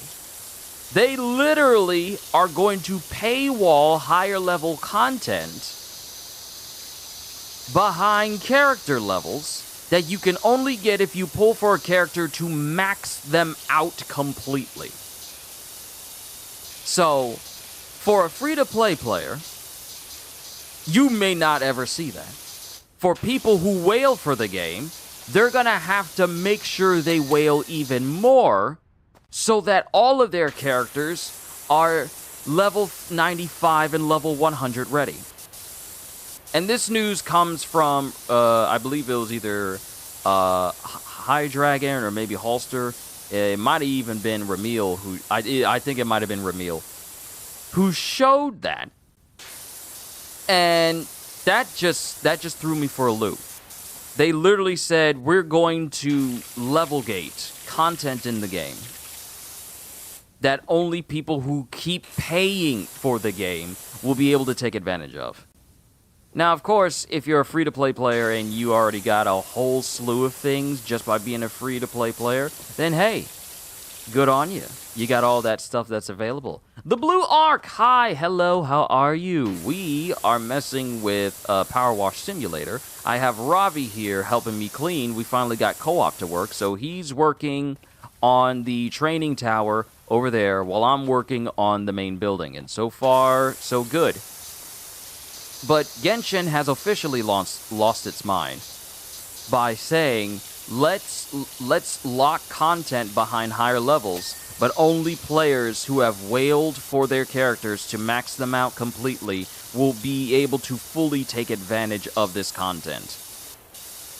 And mind you, a lot of their characters that you can easily get or you get copies of are probably not the characters people take into endgame content anyway. So even if you've gone that far,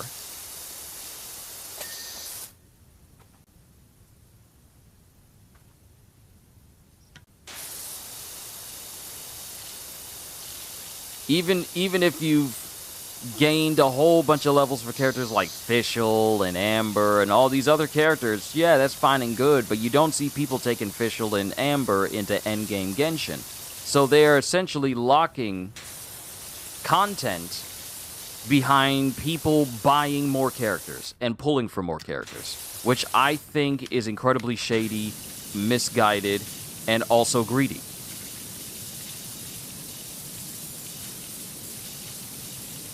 And then they have the audacity to try and be meta by saying Genshin doesn't want money, right? Mind you, these are the same people who buy yachts for themselves. This is the same group of people. So I am just flabbergasted by this thought process. And you want to know what's crazy? This is after Duet Night Abyss, a game that isn't even out yet, announced that they are completely removing every aspect of gacha from their game before it even launches. So this literal polar opposite,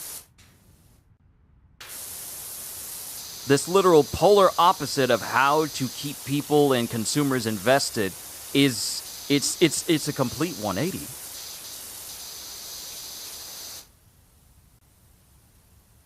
Every event I've played in Dokkan Battle, my characters all have not been maxed out. That's because they understand that you don't need to have maxed out characters to take part in these events and actually succeed in these events. They actually understand that, the makers of Dokkan Battle. However, Genshin realizes that there are people who will literally sell their house in order to max out Farina. Because that was a thing that happened. Kitty brings it up to me all the time when we're talking about how bad gacha can get when people operate little self-control. A dude literally sold his house just so he could have the finances to max out Farina. Which is insane, by the way. The moment a gacha is making you question whether or not you want a house or not, that's when it's gone too far and there needs to be steps taken. But of course, Genshin does not care about the well-being of its players as long as they can keep paying for stuff.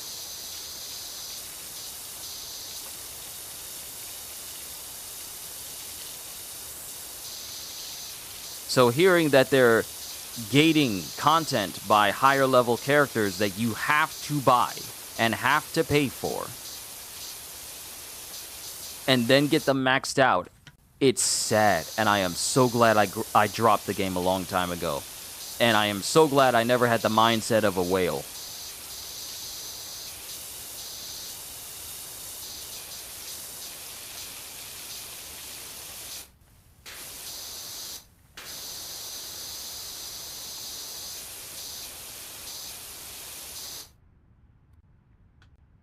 Sounds like Rockstar?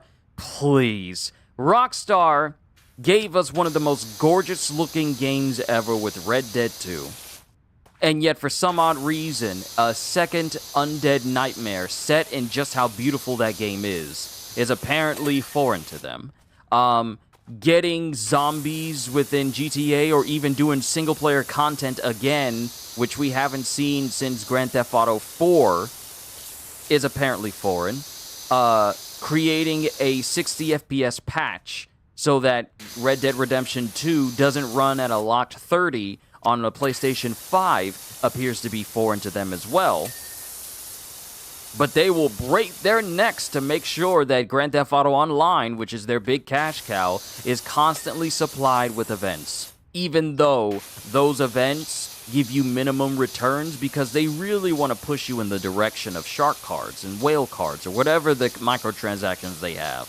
They did that to Red Dead. They saw that people found out how to stack their bonuses so that they can get maximum gold returns, which could then be used to, upgrade their characters and get brand new stuff. Rockstar put a stop to that and made it so that after a set amount of time, all your bonuses just straight up reset in Red Dead Online. So everything that people spent so much time trying to build up literally means nothing anymore, because Rockstar said, we don't see you spending money on our microtransactions. We're going to just change up the grind so that you have to grind even more for less, grind a longer period of time for less returns. And now Red Dead 2's online option doesn't even give you a whole bunch to work with anyway, because GTA Online is where people are still at. It was where people will spend copious amounts of money to get mansions with what is it? What is that thing called? It's not Carfax, is it? The one where you see the cars inside like those big elevators. I forget the exact name of it, but they know exactly what they're doing.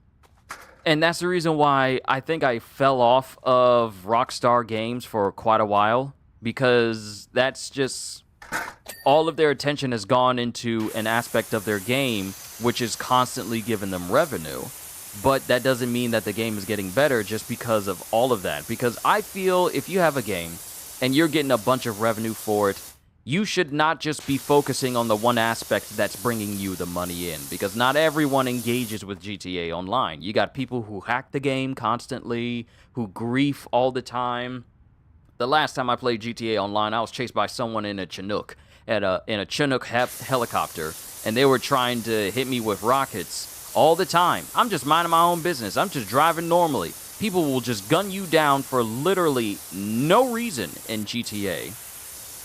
So I spend most of my time in single player because I ain't got time for that sort of nonsense.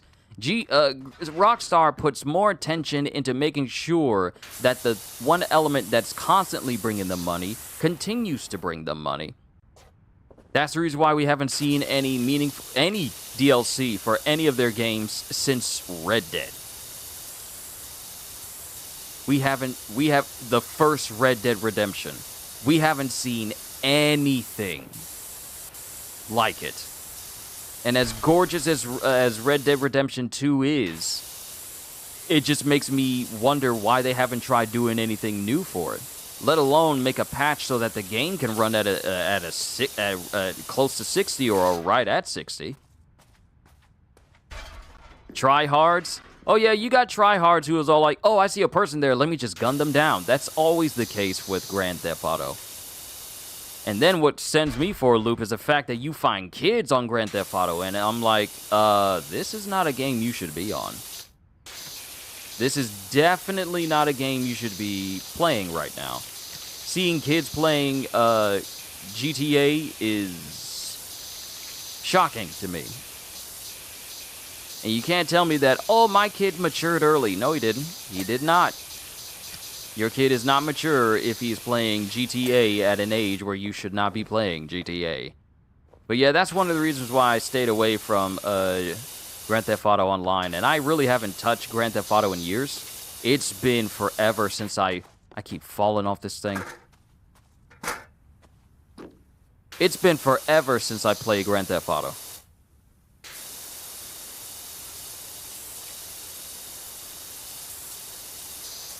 But yeah, just seeing all these different companies and these different games take the route of, we need to make more money.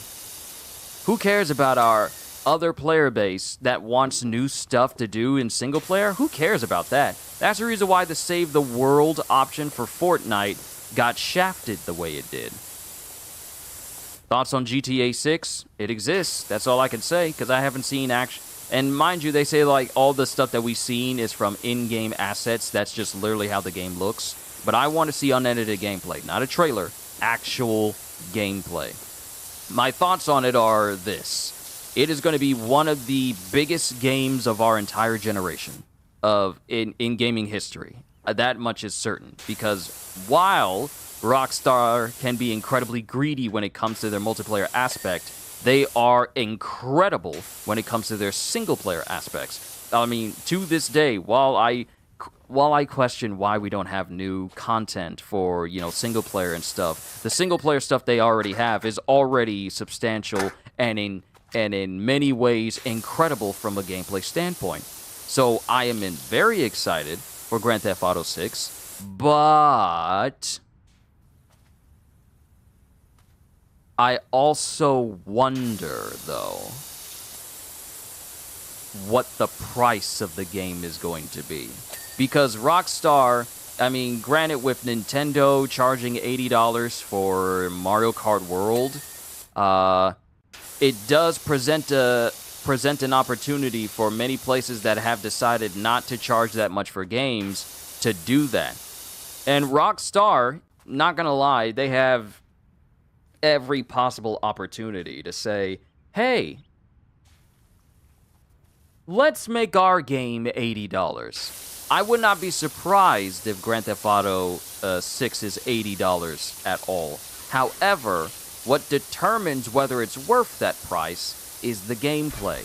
You can lull me and tempt me with cinematics all day, but I need gameplay. Because I'm not going to be watching cutscenes all the time. I'm going to be playing the game. I need to know that if I boot the game up, I'm going to be having fun doing whatever it is you have ready in this map.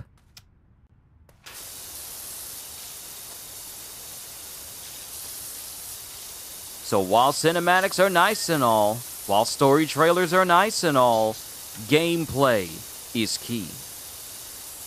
Actual gameplay, unedited gameplay. Gameplay that shows me that, hey, I don't mind losing a couple 100 hours on this. But it's Rockstar, and I feel like they will deliver. I honestly feel like they will deliver. The only issue I'll have is if they treat it the same way they've done their past games and think, this game is big enough, it doesn't need DLC. But let's focus on multiplayer. Let's create a system where they can earn stuff or do whatever. But if they do whatever they want too much or they earn too much too fast, let's go ahead and, kill the grind that they're doing. Actually increase the grind. And then it'll just be a repeat of Grand Theft Auto 5 and online the way it is right now. Because I don't know about you, but I could care less about owning a mansion in GTA Online if it takes me weeks in order to earn it. Because I should not be working in a game. Oh, thank you. That's just my mentality when it comes to video games. My overall thought process on video games has changed over the years. My list of developers that I absolutely trust has decreased over the years. Game developers that I don't trust have remained on that list for a while, and they haven't found their way off of that list, like Ubisoft and Bethesda and EA, of course. I've always had a problem with EA, mainly because EA likes to nickel and dime you for stuff that should be in a game already, but they'll sell it to you. And then when they release new games, you can't take what you've spent tons of money on. Like, say, for instance, Ultimate Team from one FIFA game. You can't take that with you into the Ultimate Team of the next FIFA game because they want you to keep spending. So all that money you spent on Ultimate Team in one FIFA literally means nothing, and you can't transfer it over because they know people will constantly try and pull for it. And of course, you got YouTubers out there saying like, oh my god, this is amazing. Y'all check this out, chat. Check this out. And I'm like, how much are you being paid to shill for a company that is trying to encourage people? It's okay to gamble your money away in order to get some characters for something that won't exist in our next game. That's something that's always confused me. So I don't mess with EA games. If they publish games but they don't make them, I look into them. Which is why people were kind of apprehensive at first for Star Wars Jedi Survivor. Jedi Fallen Order. But then they found out it was good because EA had absolutely nothing to do with it. And it was all like, okay, that's fine, that's cool, that's good. And then Survivor came out, and that was good too. Published by EA, but not made by EA. That's fine. made by EA, that's cause for concern. Bethesda, I'm going to be honest. I do not trust them to deliver on Elder Scrolls 6. I don't trust them because their track record has been bad since Fallout 4. While Fallout 4 is great in some areas, to some people, many people, and I kind of bring this up when I was playing it a while ago, I kind of bring it up, is that there's a lot of things about Bethesda story writing that seems like they can only do one thing. But then you also think about, after Fallout 4, we had Fallout 76. And everyone knows how abysmal that game was. And frankly, it's still kind of bad in some areas because I have Fallout 76. And I got it when it was basically bare bones cheap, like barely over $10 cheap, because I was not about to pay full price for it, and I sometimes play it with a brother of mine. But it crashes all the time. All the time. It has that trademark Bethesda jank that they have yet to learn to move past, because the only engine they know how to use is the creation engine, which is a disappointment, because they take that same mentality into Starfield, and we all know how Starfield is. We all know how Starfield is. It is not on the level of Fallout. It's not on the level of Skyrim or the Elder Scrolls, even though they call it. Do I have Fallout first? No. Absolutely not.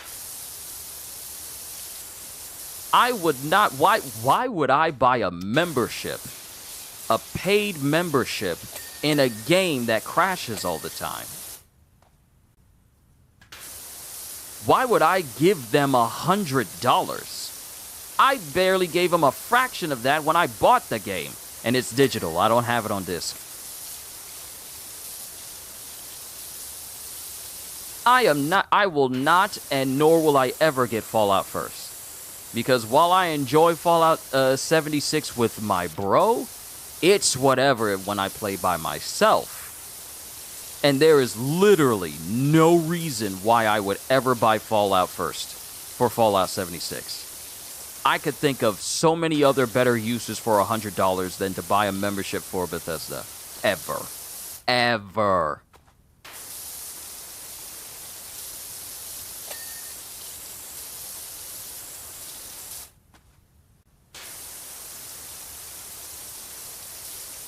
But the problem with Bethesda is that they have become complacent with how they make their games. And that leads to games such as Starfield being a thing, which they say is one of the greatest games they've ever made, and they put it on par with Skyrim and Elder Scrolls. But the difference is Skyrim and the Elder Scrolls and Fallout have had years to improve, and they actually got better. Fallout 3 and Fallout New Vegas being the best Fallout games ever.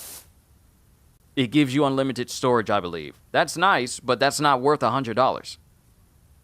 You could tell me, oh, we'll give you unlimited space.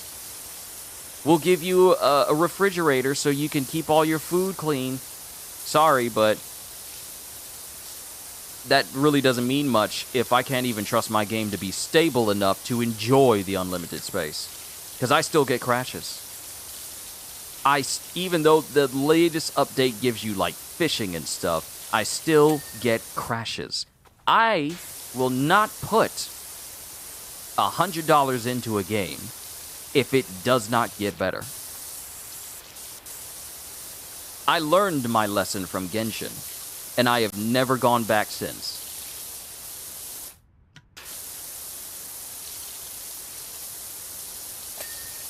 But going back to Bethesda, I do not hold out hope that Elder Scrolls 6 is going to be the big game for Bethesda.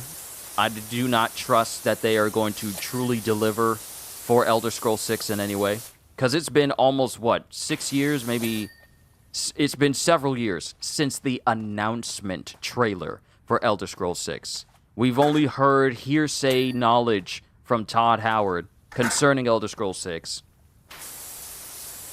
And that was it. But we haven't heard anything else. And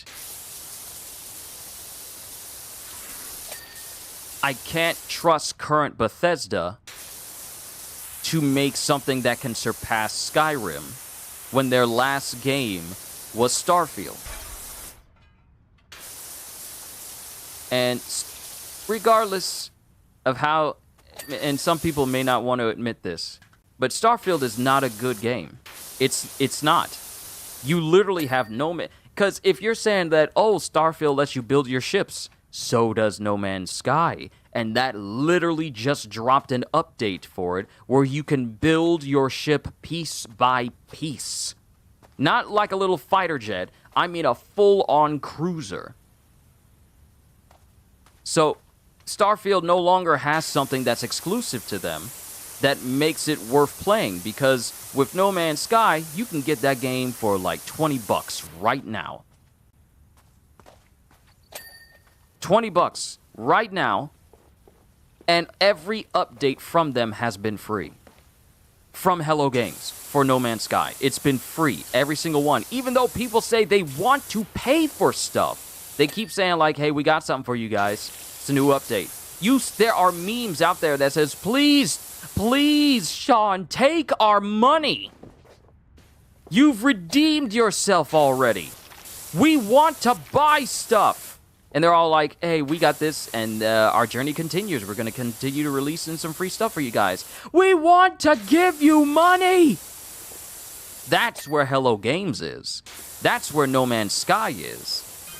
They're doing everything that extra clean liquid, extra clean. Oh, okay. Cleaning liquid in stock. Awesome. Hello Games has become the game that Starfield wishes it could be. Because if I want to play a game that's good, chill, build my own ship, explore the stars, all these different planets that have procedurally generated creatures and flora and fauna. I could wind up on a hot planet that has fire lightning, or a frozen tundra that has lightning ice storms, or maybe even radioactive planets that explode, have radiation storms that crank it up to like 100 times what Chernobyl put out. I'll play No Man's Sky. I will play No Man's Sky any day of the week before I ever consider picking up Starfield. And I don't care if they release that game for PS5. I'm never playing it. I don't have time for companies who build games, they don't give it their all, but expect you to be complacent and accept it. The reason why I say this is because if you're a good developer, you'll take feedback. You'll improve from that feedback. And then you'll learn from it, and your next game will be better. Constructive criticism is important. That's how you improve. If you always get yes-manned all the time, you're not going to get improvement. You're just going to get people who say, oh, you did your best, you're fine. Because you can tell that they really want Starfield to be the end-all, beat-all type game that they make, for now. When they went to bat against people who gave them bad reviews, they tried to correct people and say, like, oh, you didn't fully understand the game. And they tried to justify the reasons they did their game the way that they did. And try to defend it with every... Because first of all, you should not be responding to reviews that say that your game is bad. If you might as well just be quiet. Do what Hello Games did. They went quiet for a very long time. People thought they cut and ran, but no, they looked through every bit of information they could get. The metrics they could get from people who were saying, oh, this game doesn't do this game doesn't do that. And they've improved No Man's Sky to the point where it is by far the best comeback story for a video game I have ever seen. The only other game after that was Cyberpunk. Cyberpunk was a pretty good game, but it could have been better. And then it got real quiet. Then they did Edge Runners, which put attention back on Cyberpunk in one of the best of ways. Then they released Phantom Liberty, which catapulted Cyberpunk into a game that people just heard about, into a game, and became a game that people, played. They improved so much. They reworked the perk system. They reworked the loot system. They reworked Adam Smasher as a final boss. They reworked so many things about Cyberpunk that it is a leagues better game than it was before. You already done with the tower? Good lord, man, you're already done.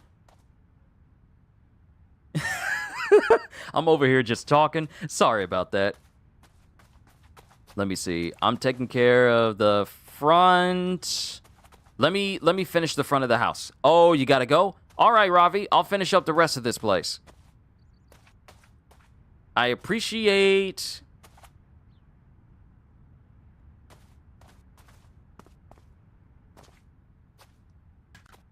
Oh, you have Cyberpunk, but you haven't played through it. Oh.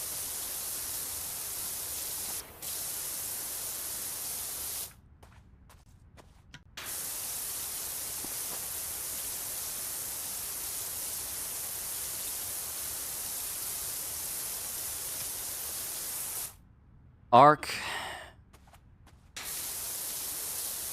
My apologies. I've said too much. I had no idea. I had no idea. I mean, I had no way of knowing, but I had no idea until you said something. So, but I'll just say this. The improvements of Cyberpunk are leagues beyond what it used to be. But Bethesda has yet to change. They keep doing the same thing, and they expect people to just accept it and behave as if, like, well, people love Bethesda, so they'll just accept it and it'll be fine. But the improvements that they do for their games is not enough. So I have no hope that Elder Scrolls 6 is going to be a better game than Skyrim. Because the people who worked on Skyrim are not the same people who are currently still at Bethesda right now.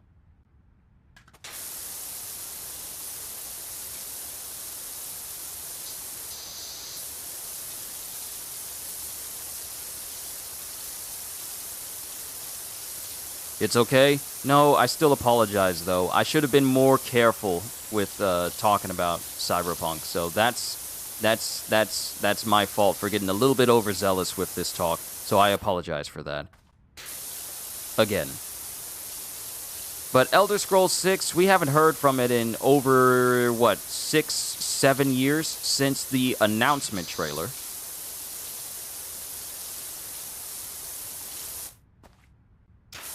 It's been incredibly too quiet for it to be, oh, we're still working on it, we're still good.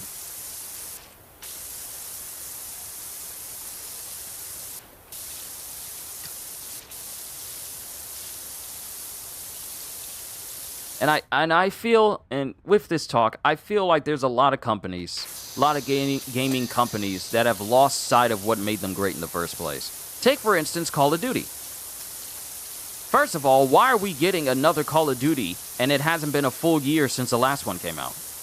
How are we getting another Call of Duty announced before a year is up for Call of Duty 6, Black Ops 6? Now we're getting Call of Duty Black Ops 7 already? And it doesn't even look that appealing. Because it's picking up after the events of Black Ops 2.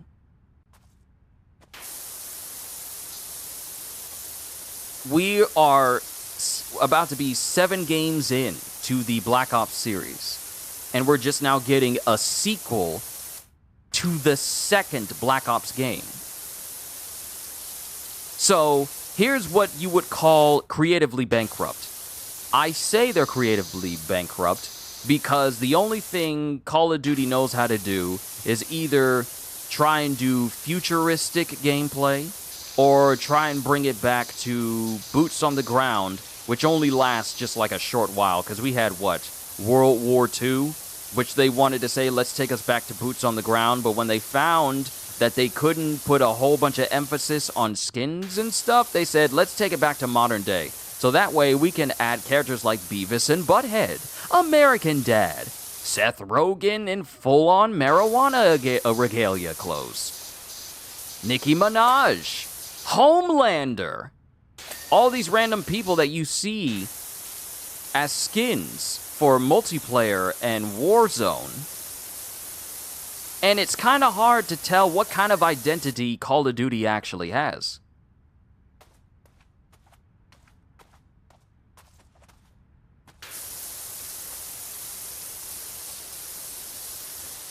Because, can I be honest with you? I feel the only thing Call of Duty really has going for it, positively, is zombies. That is the only thing that has been consistently different every single time they create one. And I think this new one is an even newer version of zombies because it's like a top-down shooter. It's like elements of it is like a top-down shooter. I don't know if the whole thing is a top-down shooter. That's kind of like similar to, what was it, Dead Ops, which was like an old mobile game or PC game back in the day. Apex Legends over Call of Duty. I believe it. You want to know why? Because you don't hear people saying, like, I'm tired of them doing stuff for Apex Legends. Granted, I don't pay attention to a whole bunch of news to Apex Legends, so I don't know what their story is currently in terms of player engagement and how people perceive them. But when it comes to Call of Duty, people experience what you would call fatigue. And the thing is, Call of Duty fatigue occurs every single year they make one. Because it's like, okay, we're getting another Call of Duty. Fine, whatever.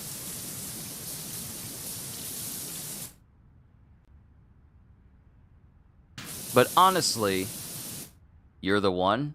Really? What you mean? I'm the one what? What'd I do? What'd I do wrong? Granted, you have hard eyes when you say that, so maybe I did something right, but...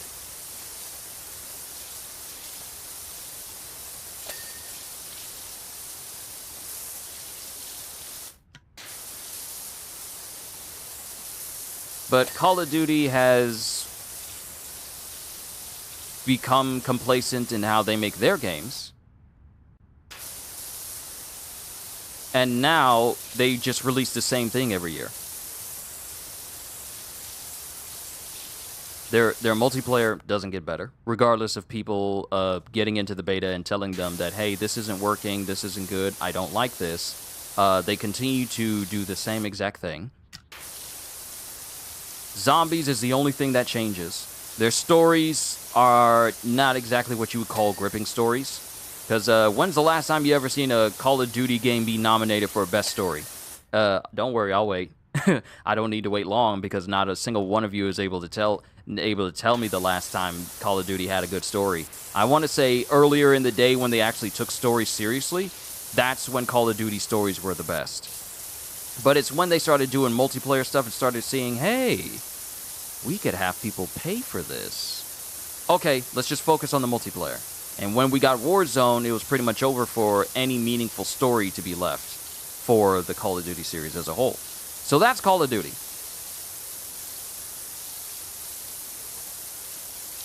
But that's just my overall opinion on it. I haven't played a Call of Duty game in years, at least, and I want to say in years, because my sister, she wants...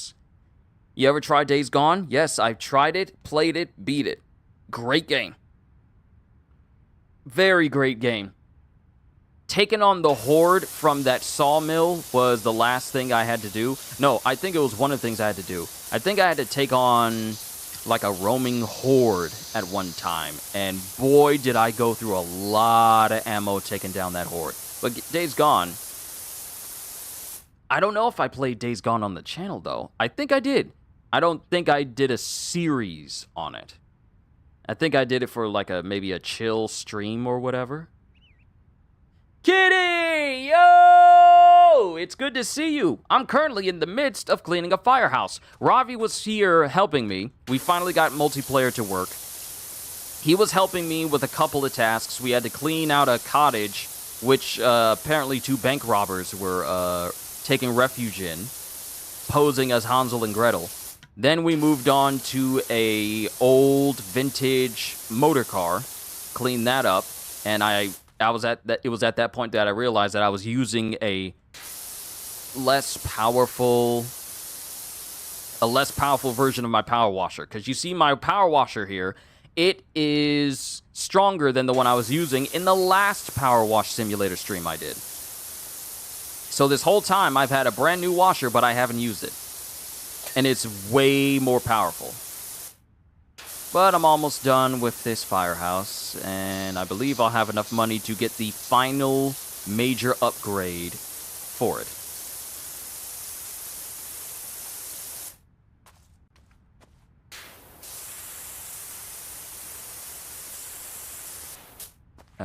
I need a ladder.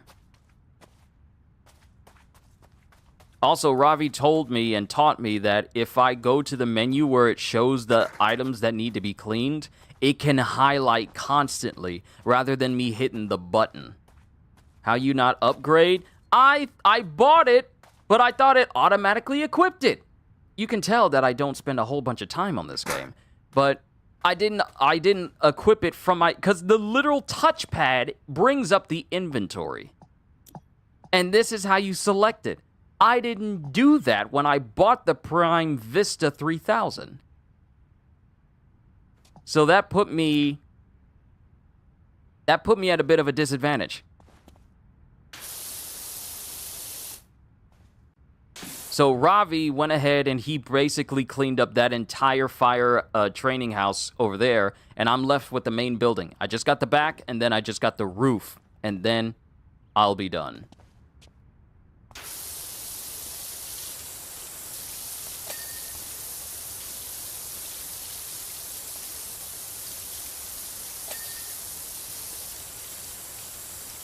Ooh. Family's here with food. I'll be right back. Let me help them out with that. Hold tight, everybody.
All right, I'm back. So let me audibly answer your question there, Ark. Uh, the reason why I say the PS6 is not for some time now is because we have not reached a point where games have reached their hardware limits for the current PS5, and we haven't reached graphical limits for the current PS5. Because we keep finding games that keep pushing it beyond its limits. For example, the Decima engine, which is used for Horizon Forbidden West, and of course the newest game, Death Stranding 2, those engines are incredible graphically for showing how beautiful a game can be. However, that doesn't mean that that's the height of where the PS5 hardware can go. So, therefore, there's no need for a current PS5. Yeah, they're all remastered. I'm not talking about Zero Dawn. I'm talking about Forbidden West. Because Forbidden West was PS5.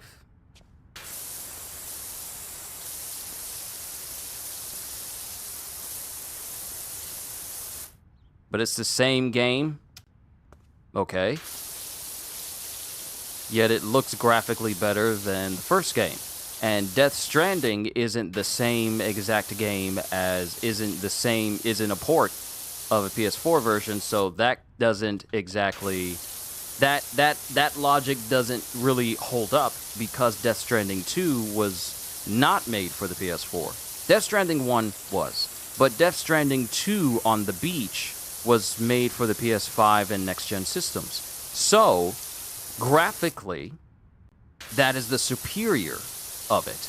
That's the superior of pretty much like Death Stranding 1 in terms of graphical fidelity and the like. So, when I say that, regardless of a game being made specifically for the PS5, or even if it's a game ported to PS5, we have not reached a point where graphics are hitting their upper limits. So I say it's too soon for there to be a PS6 anytime soon, simply because the life of the PS5 Pro hasn't even reached a certain point. Oh yes, happy holidays to you as well, Kitty, because, today is Labor Day. So I hope those who normally work, I hope you're resting today on Labor Day, and if you are still working on Labor Day, my heart goes out to you, and try not to work too hard. But no, we are not going to see the PS5 6 for some time. Because, one, the PS5 and the PS5 Pro are currently getting price increases, a $50 price increase. So the last thing that's on people's minds is, one, a brand new PlayStation console, and two, whether or not it's going to be an even higher price than it currently is right now. So the last thing on people's minds is trying to see whether or not a PS6 is in the works when the PS5 hasn't even reached the end of its shelf life, let alone the end of what hardware can be achieved on the PlayStation 5 as a whole. So it's too soon. I know people bring it up, but frankly, there's really no reason to, because the PS5 has not seen the last of what could be considered its own games in terms of okay, we've seen all of what the PS5 can do. Now it's time to move on to the next brand of hardware. We're not there yet. PS5 still has a lot of life left in it.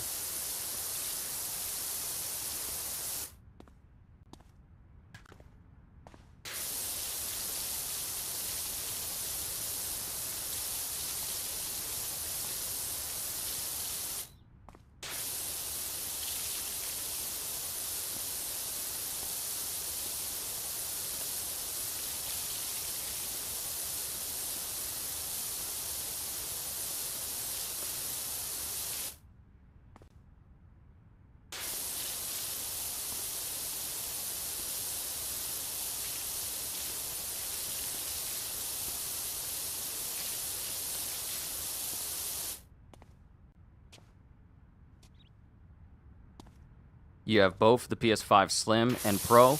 I didn't really see a point in getting the Pro simply because I'm not that big on graphical fidelity. I'm more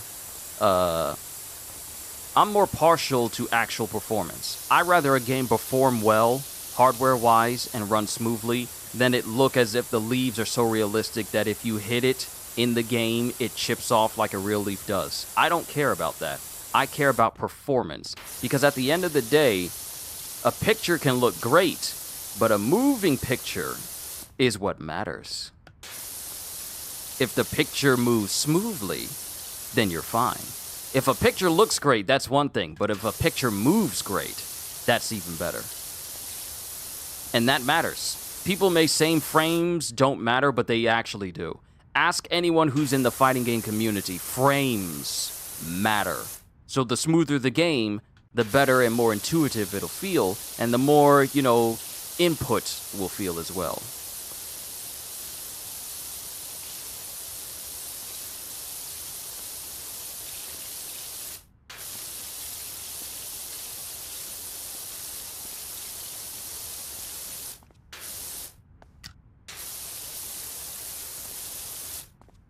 Alright, so let me just go ahead and take care of the last bit of the outer wall, because I'm already trying to do the roof when I'm really supposed to be doing this awning here. Supposed to be doing this. And then working on the roof as the last bit. Wow, it's been 4 hours already. Goodness gracious, time flies when you're having fun.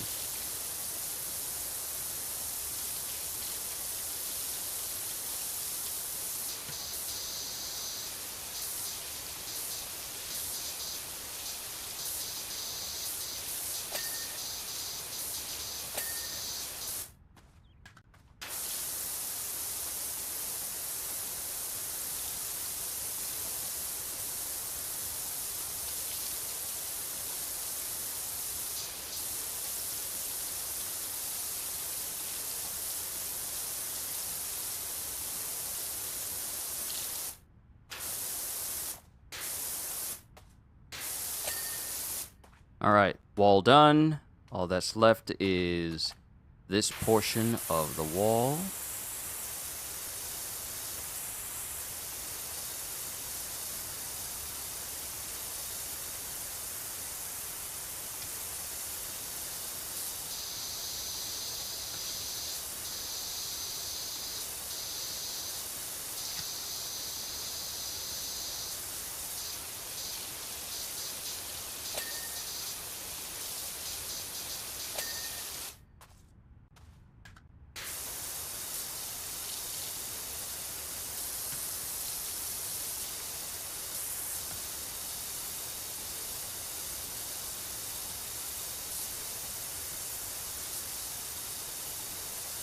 But yeah, I have a base PS5, and it's been running fine ever since. Haven't had any issues. Ever since I've made it a habit of cleaning it every single month. Like at the beginning of every single month, it always runs smoothly. Never had any overheating issues, never had any graphical issues.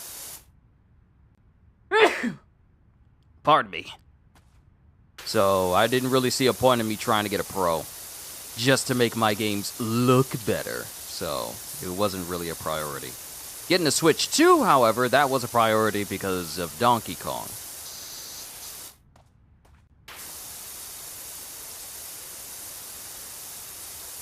And because the Switch 2 was a necessary upgrade from the Switch 1. And I have been very grateful with my purchase.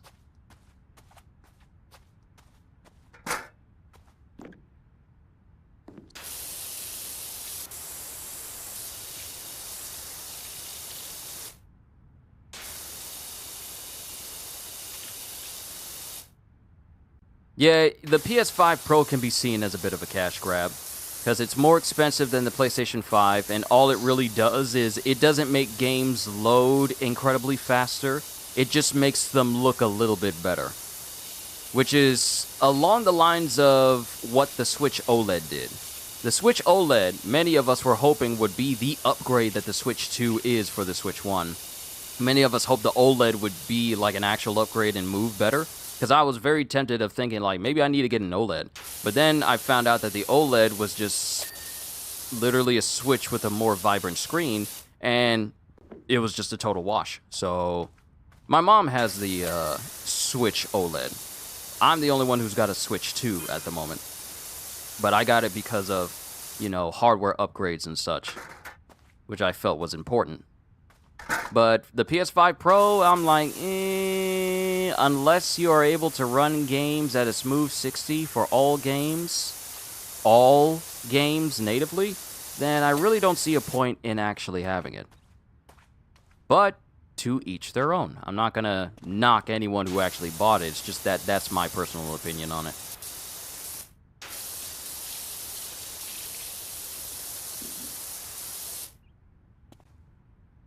Yeah, it's a bigger screen, but now I got the Switch 2, and that's a bigger screen, but it also runs better, which is exactly what the OLED should have been. But then again, the OLED was still operating on old hardware, so even if the Switch 2 was just the OLED, it still would have just been, it wouldn't have been like the upgrade that the Switch 2 actually is, which is a vast improvement performance-wise for many of the games that I own compared to the Switch 1. Though I do wish that they would take the time to make it so that some of these games I currently own can actually run at 60. Like, for instance, Hyrule Warriors Age of Calamity. That used to run under 30 frames, now it runs at a locked 30 frames, which is better, but it could be running at 60, like Fire Emblem Warriors 3 Hopes, and Hyrule Warriors Definitive Edition, and Fire Emblem Warrior, and the first Fire Emblem Warriors game. Bayonetta runs smoothly. I think they should do an update for Xenoblade Chronicles so all three of those games run smoothly. Mind you, I'm still playing the first Xenoblade Chronicles because I have all three Xenoblade Chronicle games. But them running at 60 would be wondrous. But that's just me. I feel like any games that's on a console that gets an upgraded console, those games should automatically be running at a 60 frame per second or made to run at that. That should be default. So when a game gets like a 60 FPS patch that I own, I'm happy about it. Oh, and I have to say that I'm a person that believes in physical preservation of games. So I do my best to get to make it so that the vast majority of my games are physical. There are some that are an exception when I try to get games on launch day and they don't have them in stores. I do make exceptions, like was the case with Black Myth Wukong and Warhammer 40k Space Marine 2. Great games, by the way, but they weren't available in stores. But I believe in physical copies of games because I have a whole bookshelf full of games. And another thing I kind of want to bring up is another studio, another company, that seems to take what I'm saying for physical ownership of games and go, players should get used to not owning their games. And that is Ubisoft. Ubisoft is yet another studio that has has long since fallen off of my list of developers that I trust and actually look forward to with new games from. Assassin's Creed Valhalla was my last Assassin's Creed game, and I haven't played a new one since. I have no interest in Mirage. I have no interest in Shadows or anything that they're doing, because Ubisoft has also become complacent with their games, and they don't really show any signs of stopping because they know there's going to be someone that will keep buying their games. But also their mentality towards game ownership is by far one of the worst that you would see in this industry today. By the fact that they said players really should get used to not owning their games. Which led many people to say, well, Ubisoft should be getting used to people not buying their games. What do you think of their latest Assassin's Creed? Assassin's Creed Shadows? I feel, and this is coming from a standpoint from a person who's already played Ghost of Tsushima and its DLC many years ago. they came in too late. They missed their window to become the game that gave you Assassins in Japan. They took their time, and they kept releasing insert great warriors from time periods in Assassin's Creed for a number of years. And during the year that we got Ghost of Tsushima, Ubisoft was kind of silent, and there was rumors that they were going to be making... There was actually rumors they were going to be making a Japanese Assassin's Creed, I want to say before Ghost of Tsushima became a thing. But, unfortunately for them, Ghost of Tsushima came out before them, and actually created a space for itself. So, when Assassin's Creed came out with Shadows, it's like, y'all are at least several years too late to do this. You had every opportunity to give us an Assassin's Creed game in Japan, but Sucker Punch already did it. So Ubisoft, in their usual fashion, they just release the games that they make. Not too much seems to have changed in terms of how they build their games.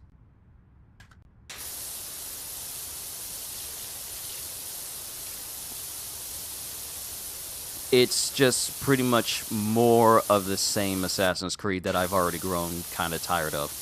What about the graphics with standard TVs?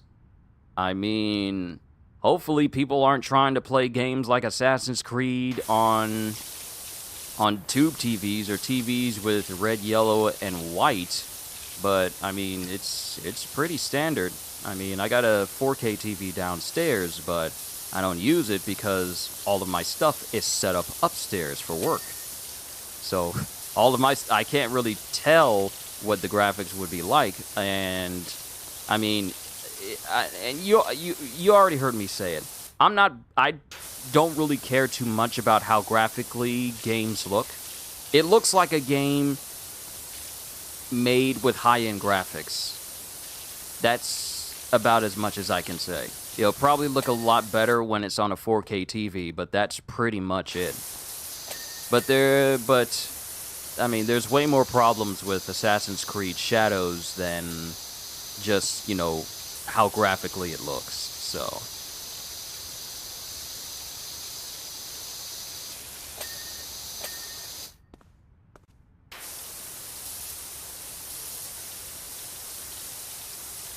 But Ubisoft as a whole, I've grown distant from how they make their games, so I no longer feel like it's kind of worth it to tune into anything Assassin's Creed related. So I don't really pay too much attention to it. I mean, I'll look into it when people are reviewing it, but not much else.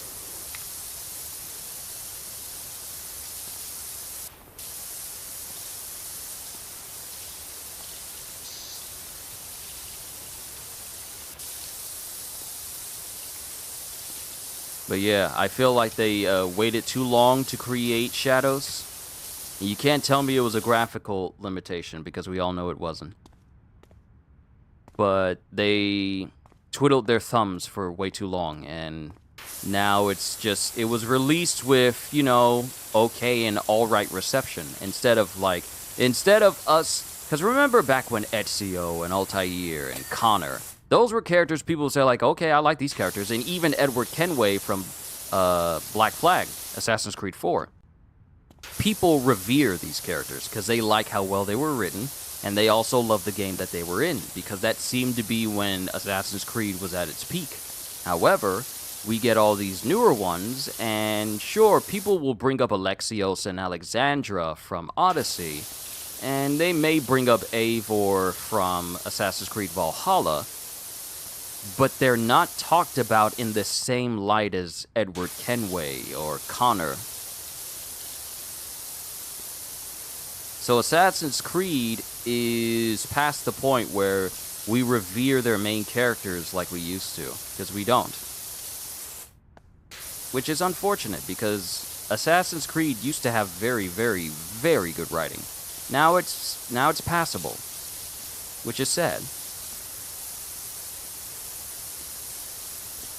Like, to this day, I still remember the final boss from Assassin's Creed 2, and it was one of the coolest ways to do a final boss when you get to the end. I have no idea if you finished Assassin's Creed 2 and wish to, so I'm just going to be careful what I say this time. But Assassin's Creed has made their stories passable at best. Nothing to write home about, but it's like, well, I experienced a story, so it's whatever.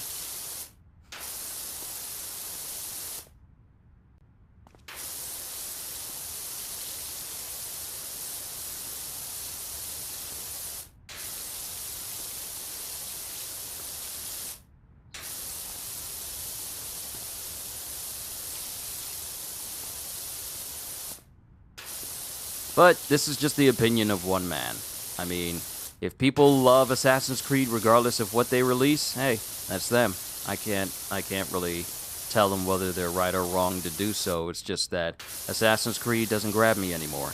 It doesn't. And the same can be said for Far Cry. Far Cry is a series that just lost it with me. Far Cry 6 was one, but it felt mundane, and it felt like a slog. And about the only parts I actually enjoyed was just the parts with Giancarlo in it.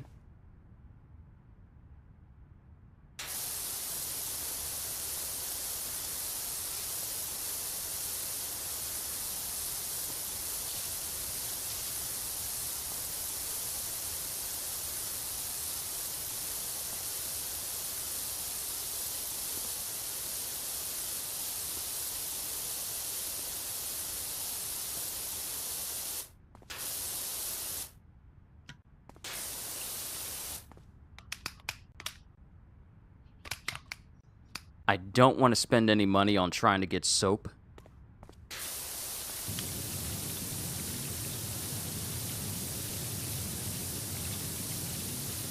Because I want to use the money I get to get the final upgrade for the Prima Vista Pro. And then I'll worry about getting other attachments.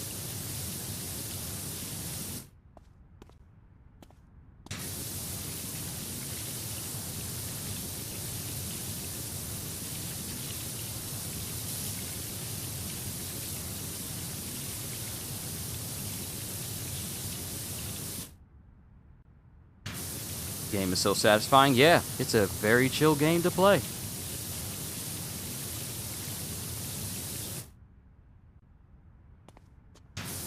All I need is just to clean a little bit more rust, and then it'll automatically clean the rest.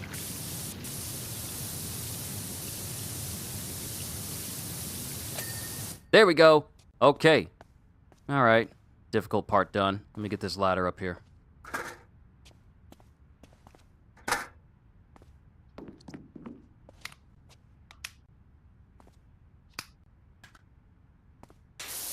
Don't leave a single dirt spot. I mean, if you clean enough of a space, it'll automatically clean the rest. So you don't need to be 100% perfect with your cleaning. The game is lenient enough where if you clean enough of it, it'll automatically clean the rest once you get the meter down. Even if it shows that you have still some dirt specks left. So, we're fine.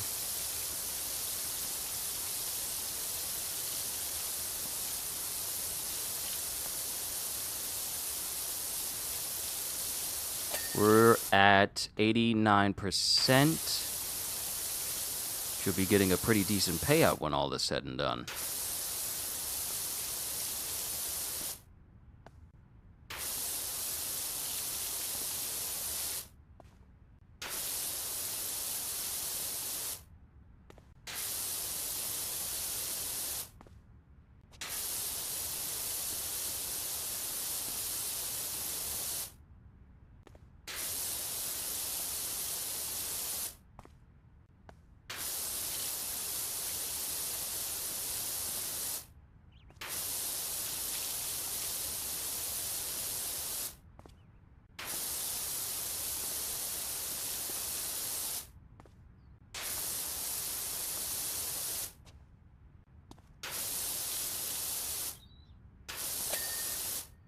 Alright, roof's done.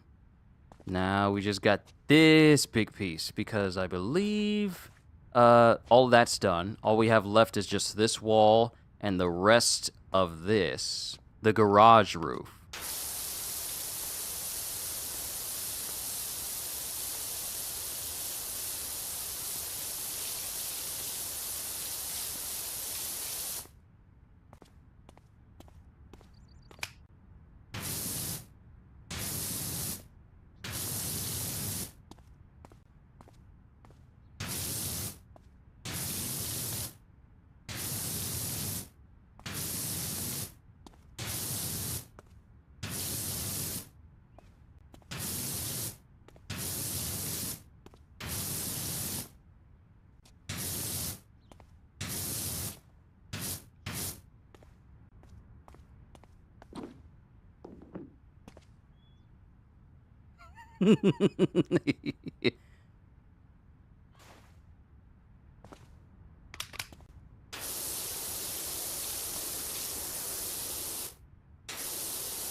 I'm gonna take this time to eat some of my food while I clean the rest of this roof, if you don't mind.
I also had to step away. Thank you, everyone, for your patience. I've been doing a lot of laboring on Labor Day.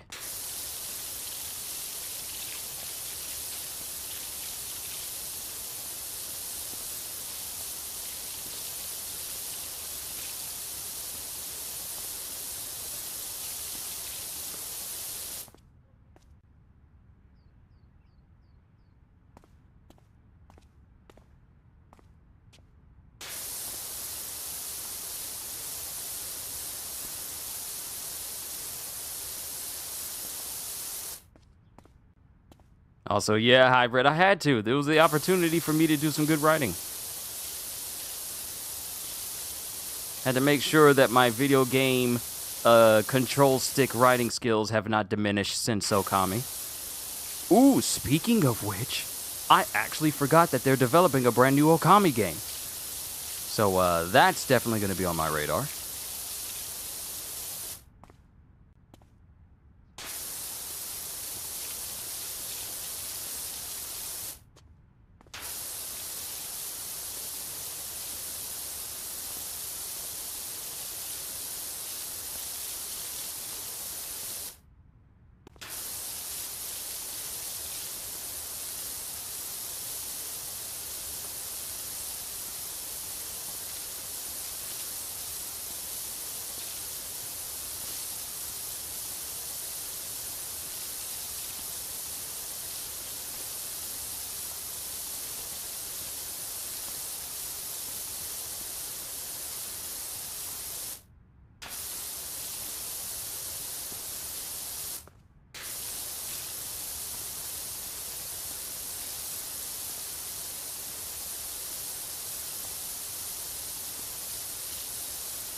Honestly, I wonder how long it takes for your average fire station to actually have their roof cleaned.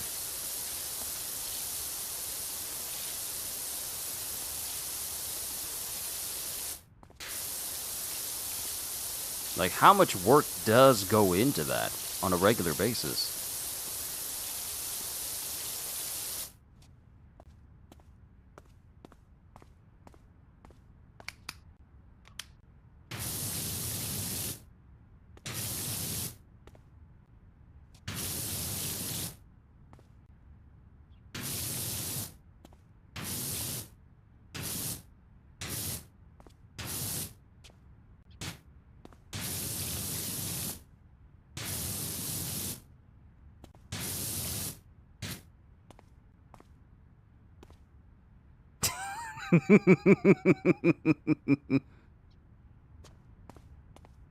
Goku or Wukong, since you know both? Wukong.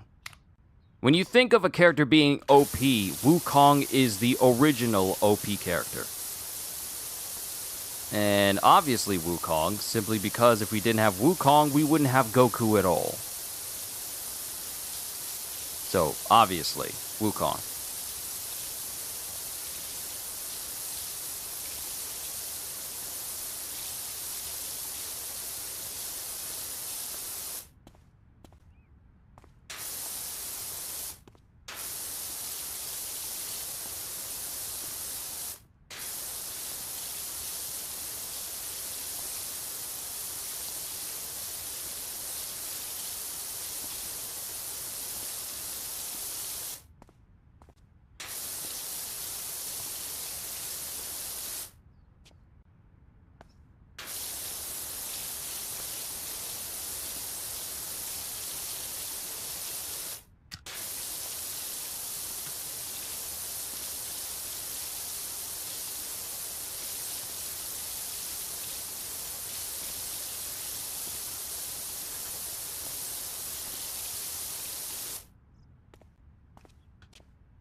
Wukong can't go Super Saiyan 3?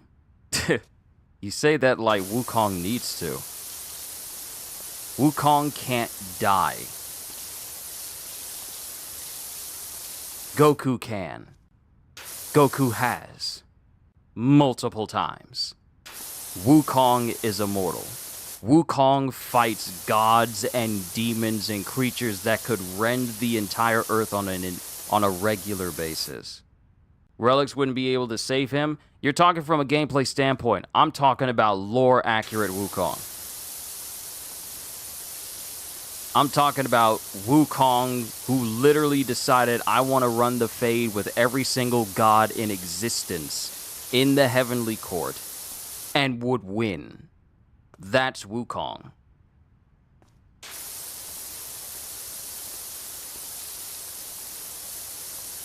Goku could go Ultra Instinct, and it still wouldn't matter, because Wukong is that strong.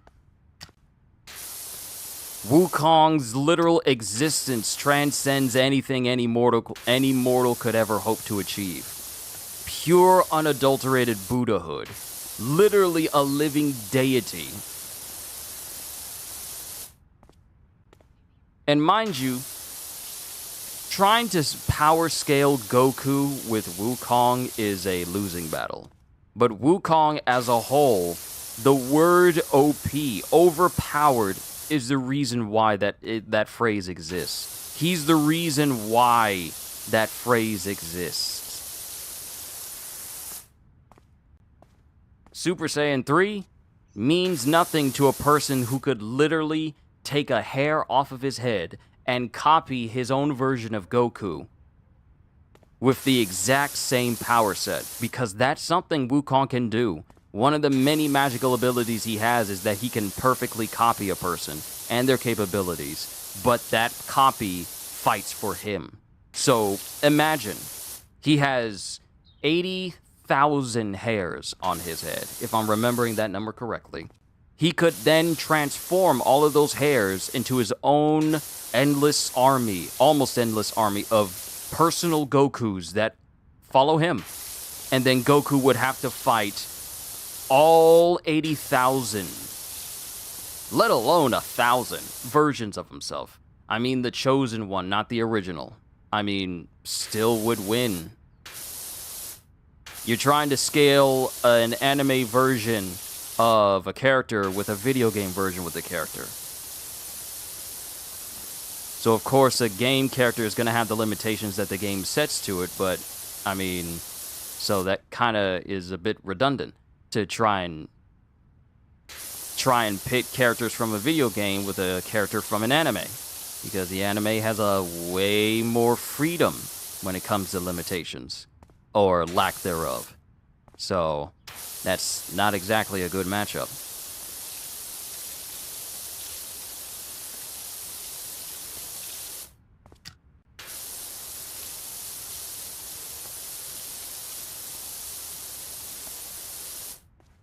And And battery's getting low.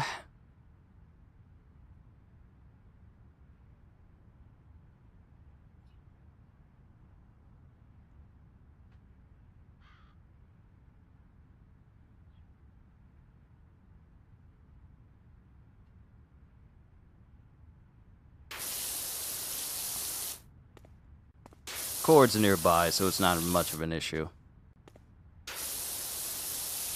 Sorry for what? The roof is clean. Oh, the roof is clean. All that's left is this long wall and cleaning these stairs.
Okay, so this ladder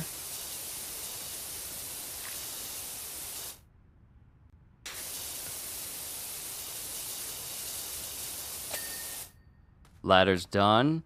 Now we just need wall bases. Thank you, Ravi, for showing that to me. Highlight those, and, well, we can only do it one at a time.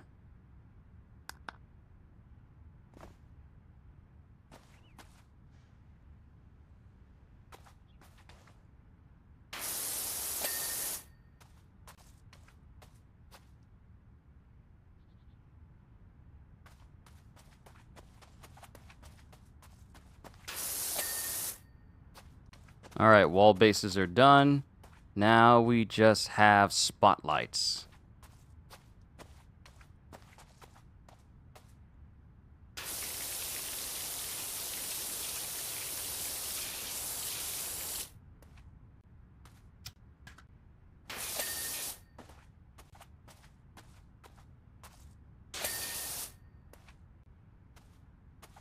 And there should be one more.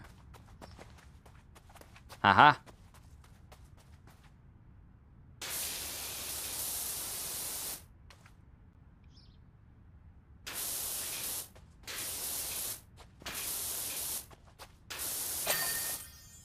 Job's done.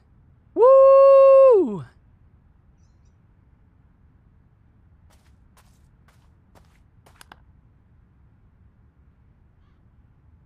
And we did it. We cleaned the entire firehouse. Ravi helped me out with the last one, and then I finished off the rest. Good job, everybody. We did good. Our fire station, okay, continue. So what we have is clean Grandpa Miller's car, clean the fire truck, and clean the SUV. So what I'm going to do is I'm going to do one last cleaning job. Let's buy the Oh.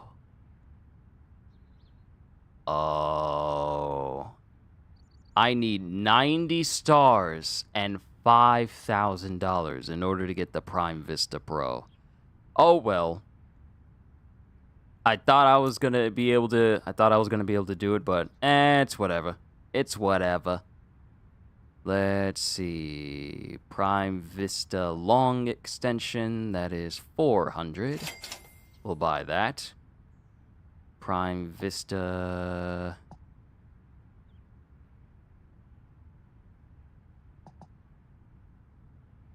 I got the turbo laser, I got the long extension. I think that's all I really need. All right, one last cleaning job. Let's clean the SUV. Shouldn't take too long. My poor SUV, look at the state of it. Dropped the kids off at the play school and the police had closed the National Park Drive for some reason, so I had to double back over the dirt tracks to get home. Trixie wasn't built for roads like this. Please help her look as all cutesy again. I hope this isn't a bedazzled car. But once we get done cleaning this car, I'll call it a session. Let's get some extensions. Long extension. Requires 2 hands. Oh yeah. Ooh, perfectly clean from a distance. Good, good. This sucker's about to get clean.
See if I can get this done before we hit 5 hours on today's session.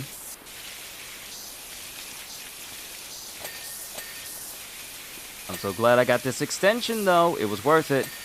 And I'll just build up my money after this so I can get 90 stars and then get the final upgrade. I thought all I needed was just a little bit more money, but it turns out I need way more than that. I need 5,000.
They got a strong windshield.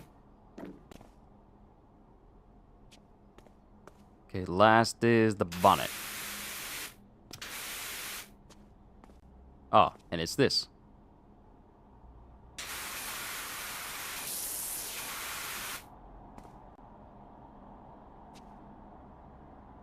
Ah, aha.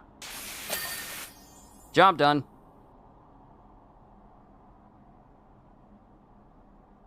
Okay, we did it.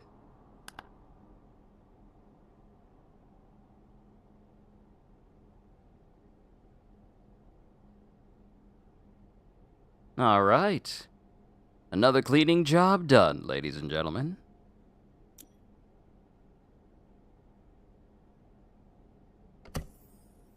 Let's see. Clean the penny farthing. What? One of those old-timey things. Hold on. This may actually be quick. Came a cropper on the old bicycle. Seems an element of rust may have crept in and seized up the ruddy stop blocks. Give the old boy a quick swish, and there's a shiny threepenny bit in it for you. Nah, because if it's gonna be rust, it's gonna take a minute for me to get through. Ain't got that kind of time. All right, ladies and gentlemen, thank you for tuning in to today's session of PowerWash Simulator. This is where I'm gonna call it, so I can just chill, relax, and get back to farming for Caliban stuff in Warframe on my own time. Thank you for tuning in. All I can say to you is, hope you all enjoyed. Can't wait to see you all in my next video. Like, comment, and subscribe if you haven't already, because I am always looking forward to entertaining you. And because I know you're coming back anyway. Have a fantastic day, and once again, as always, later, peoples.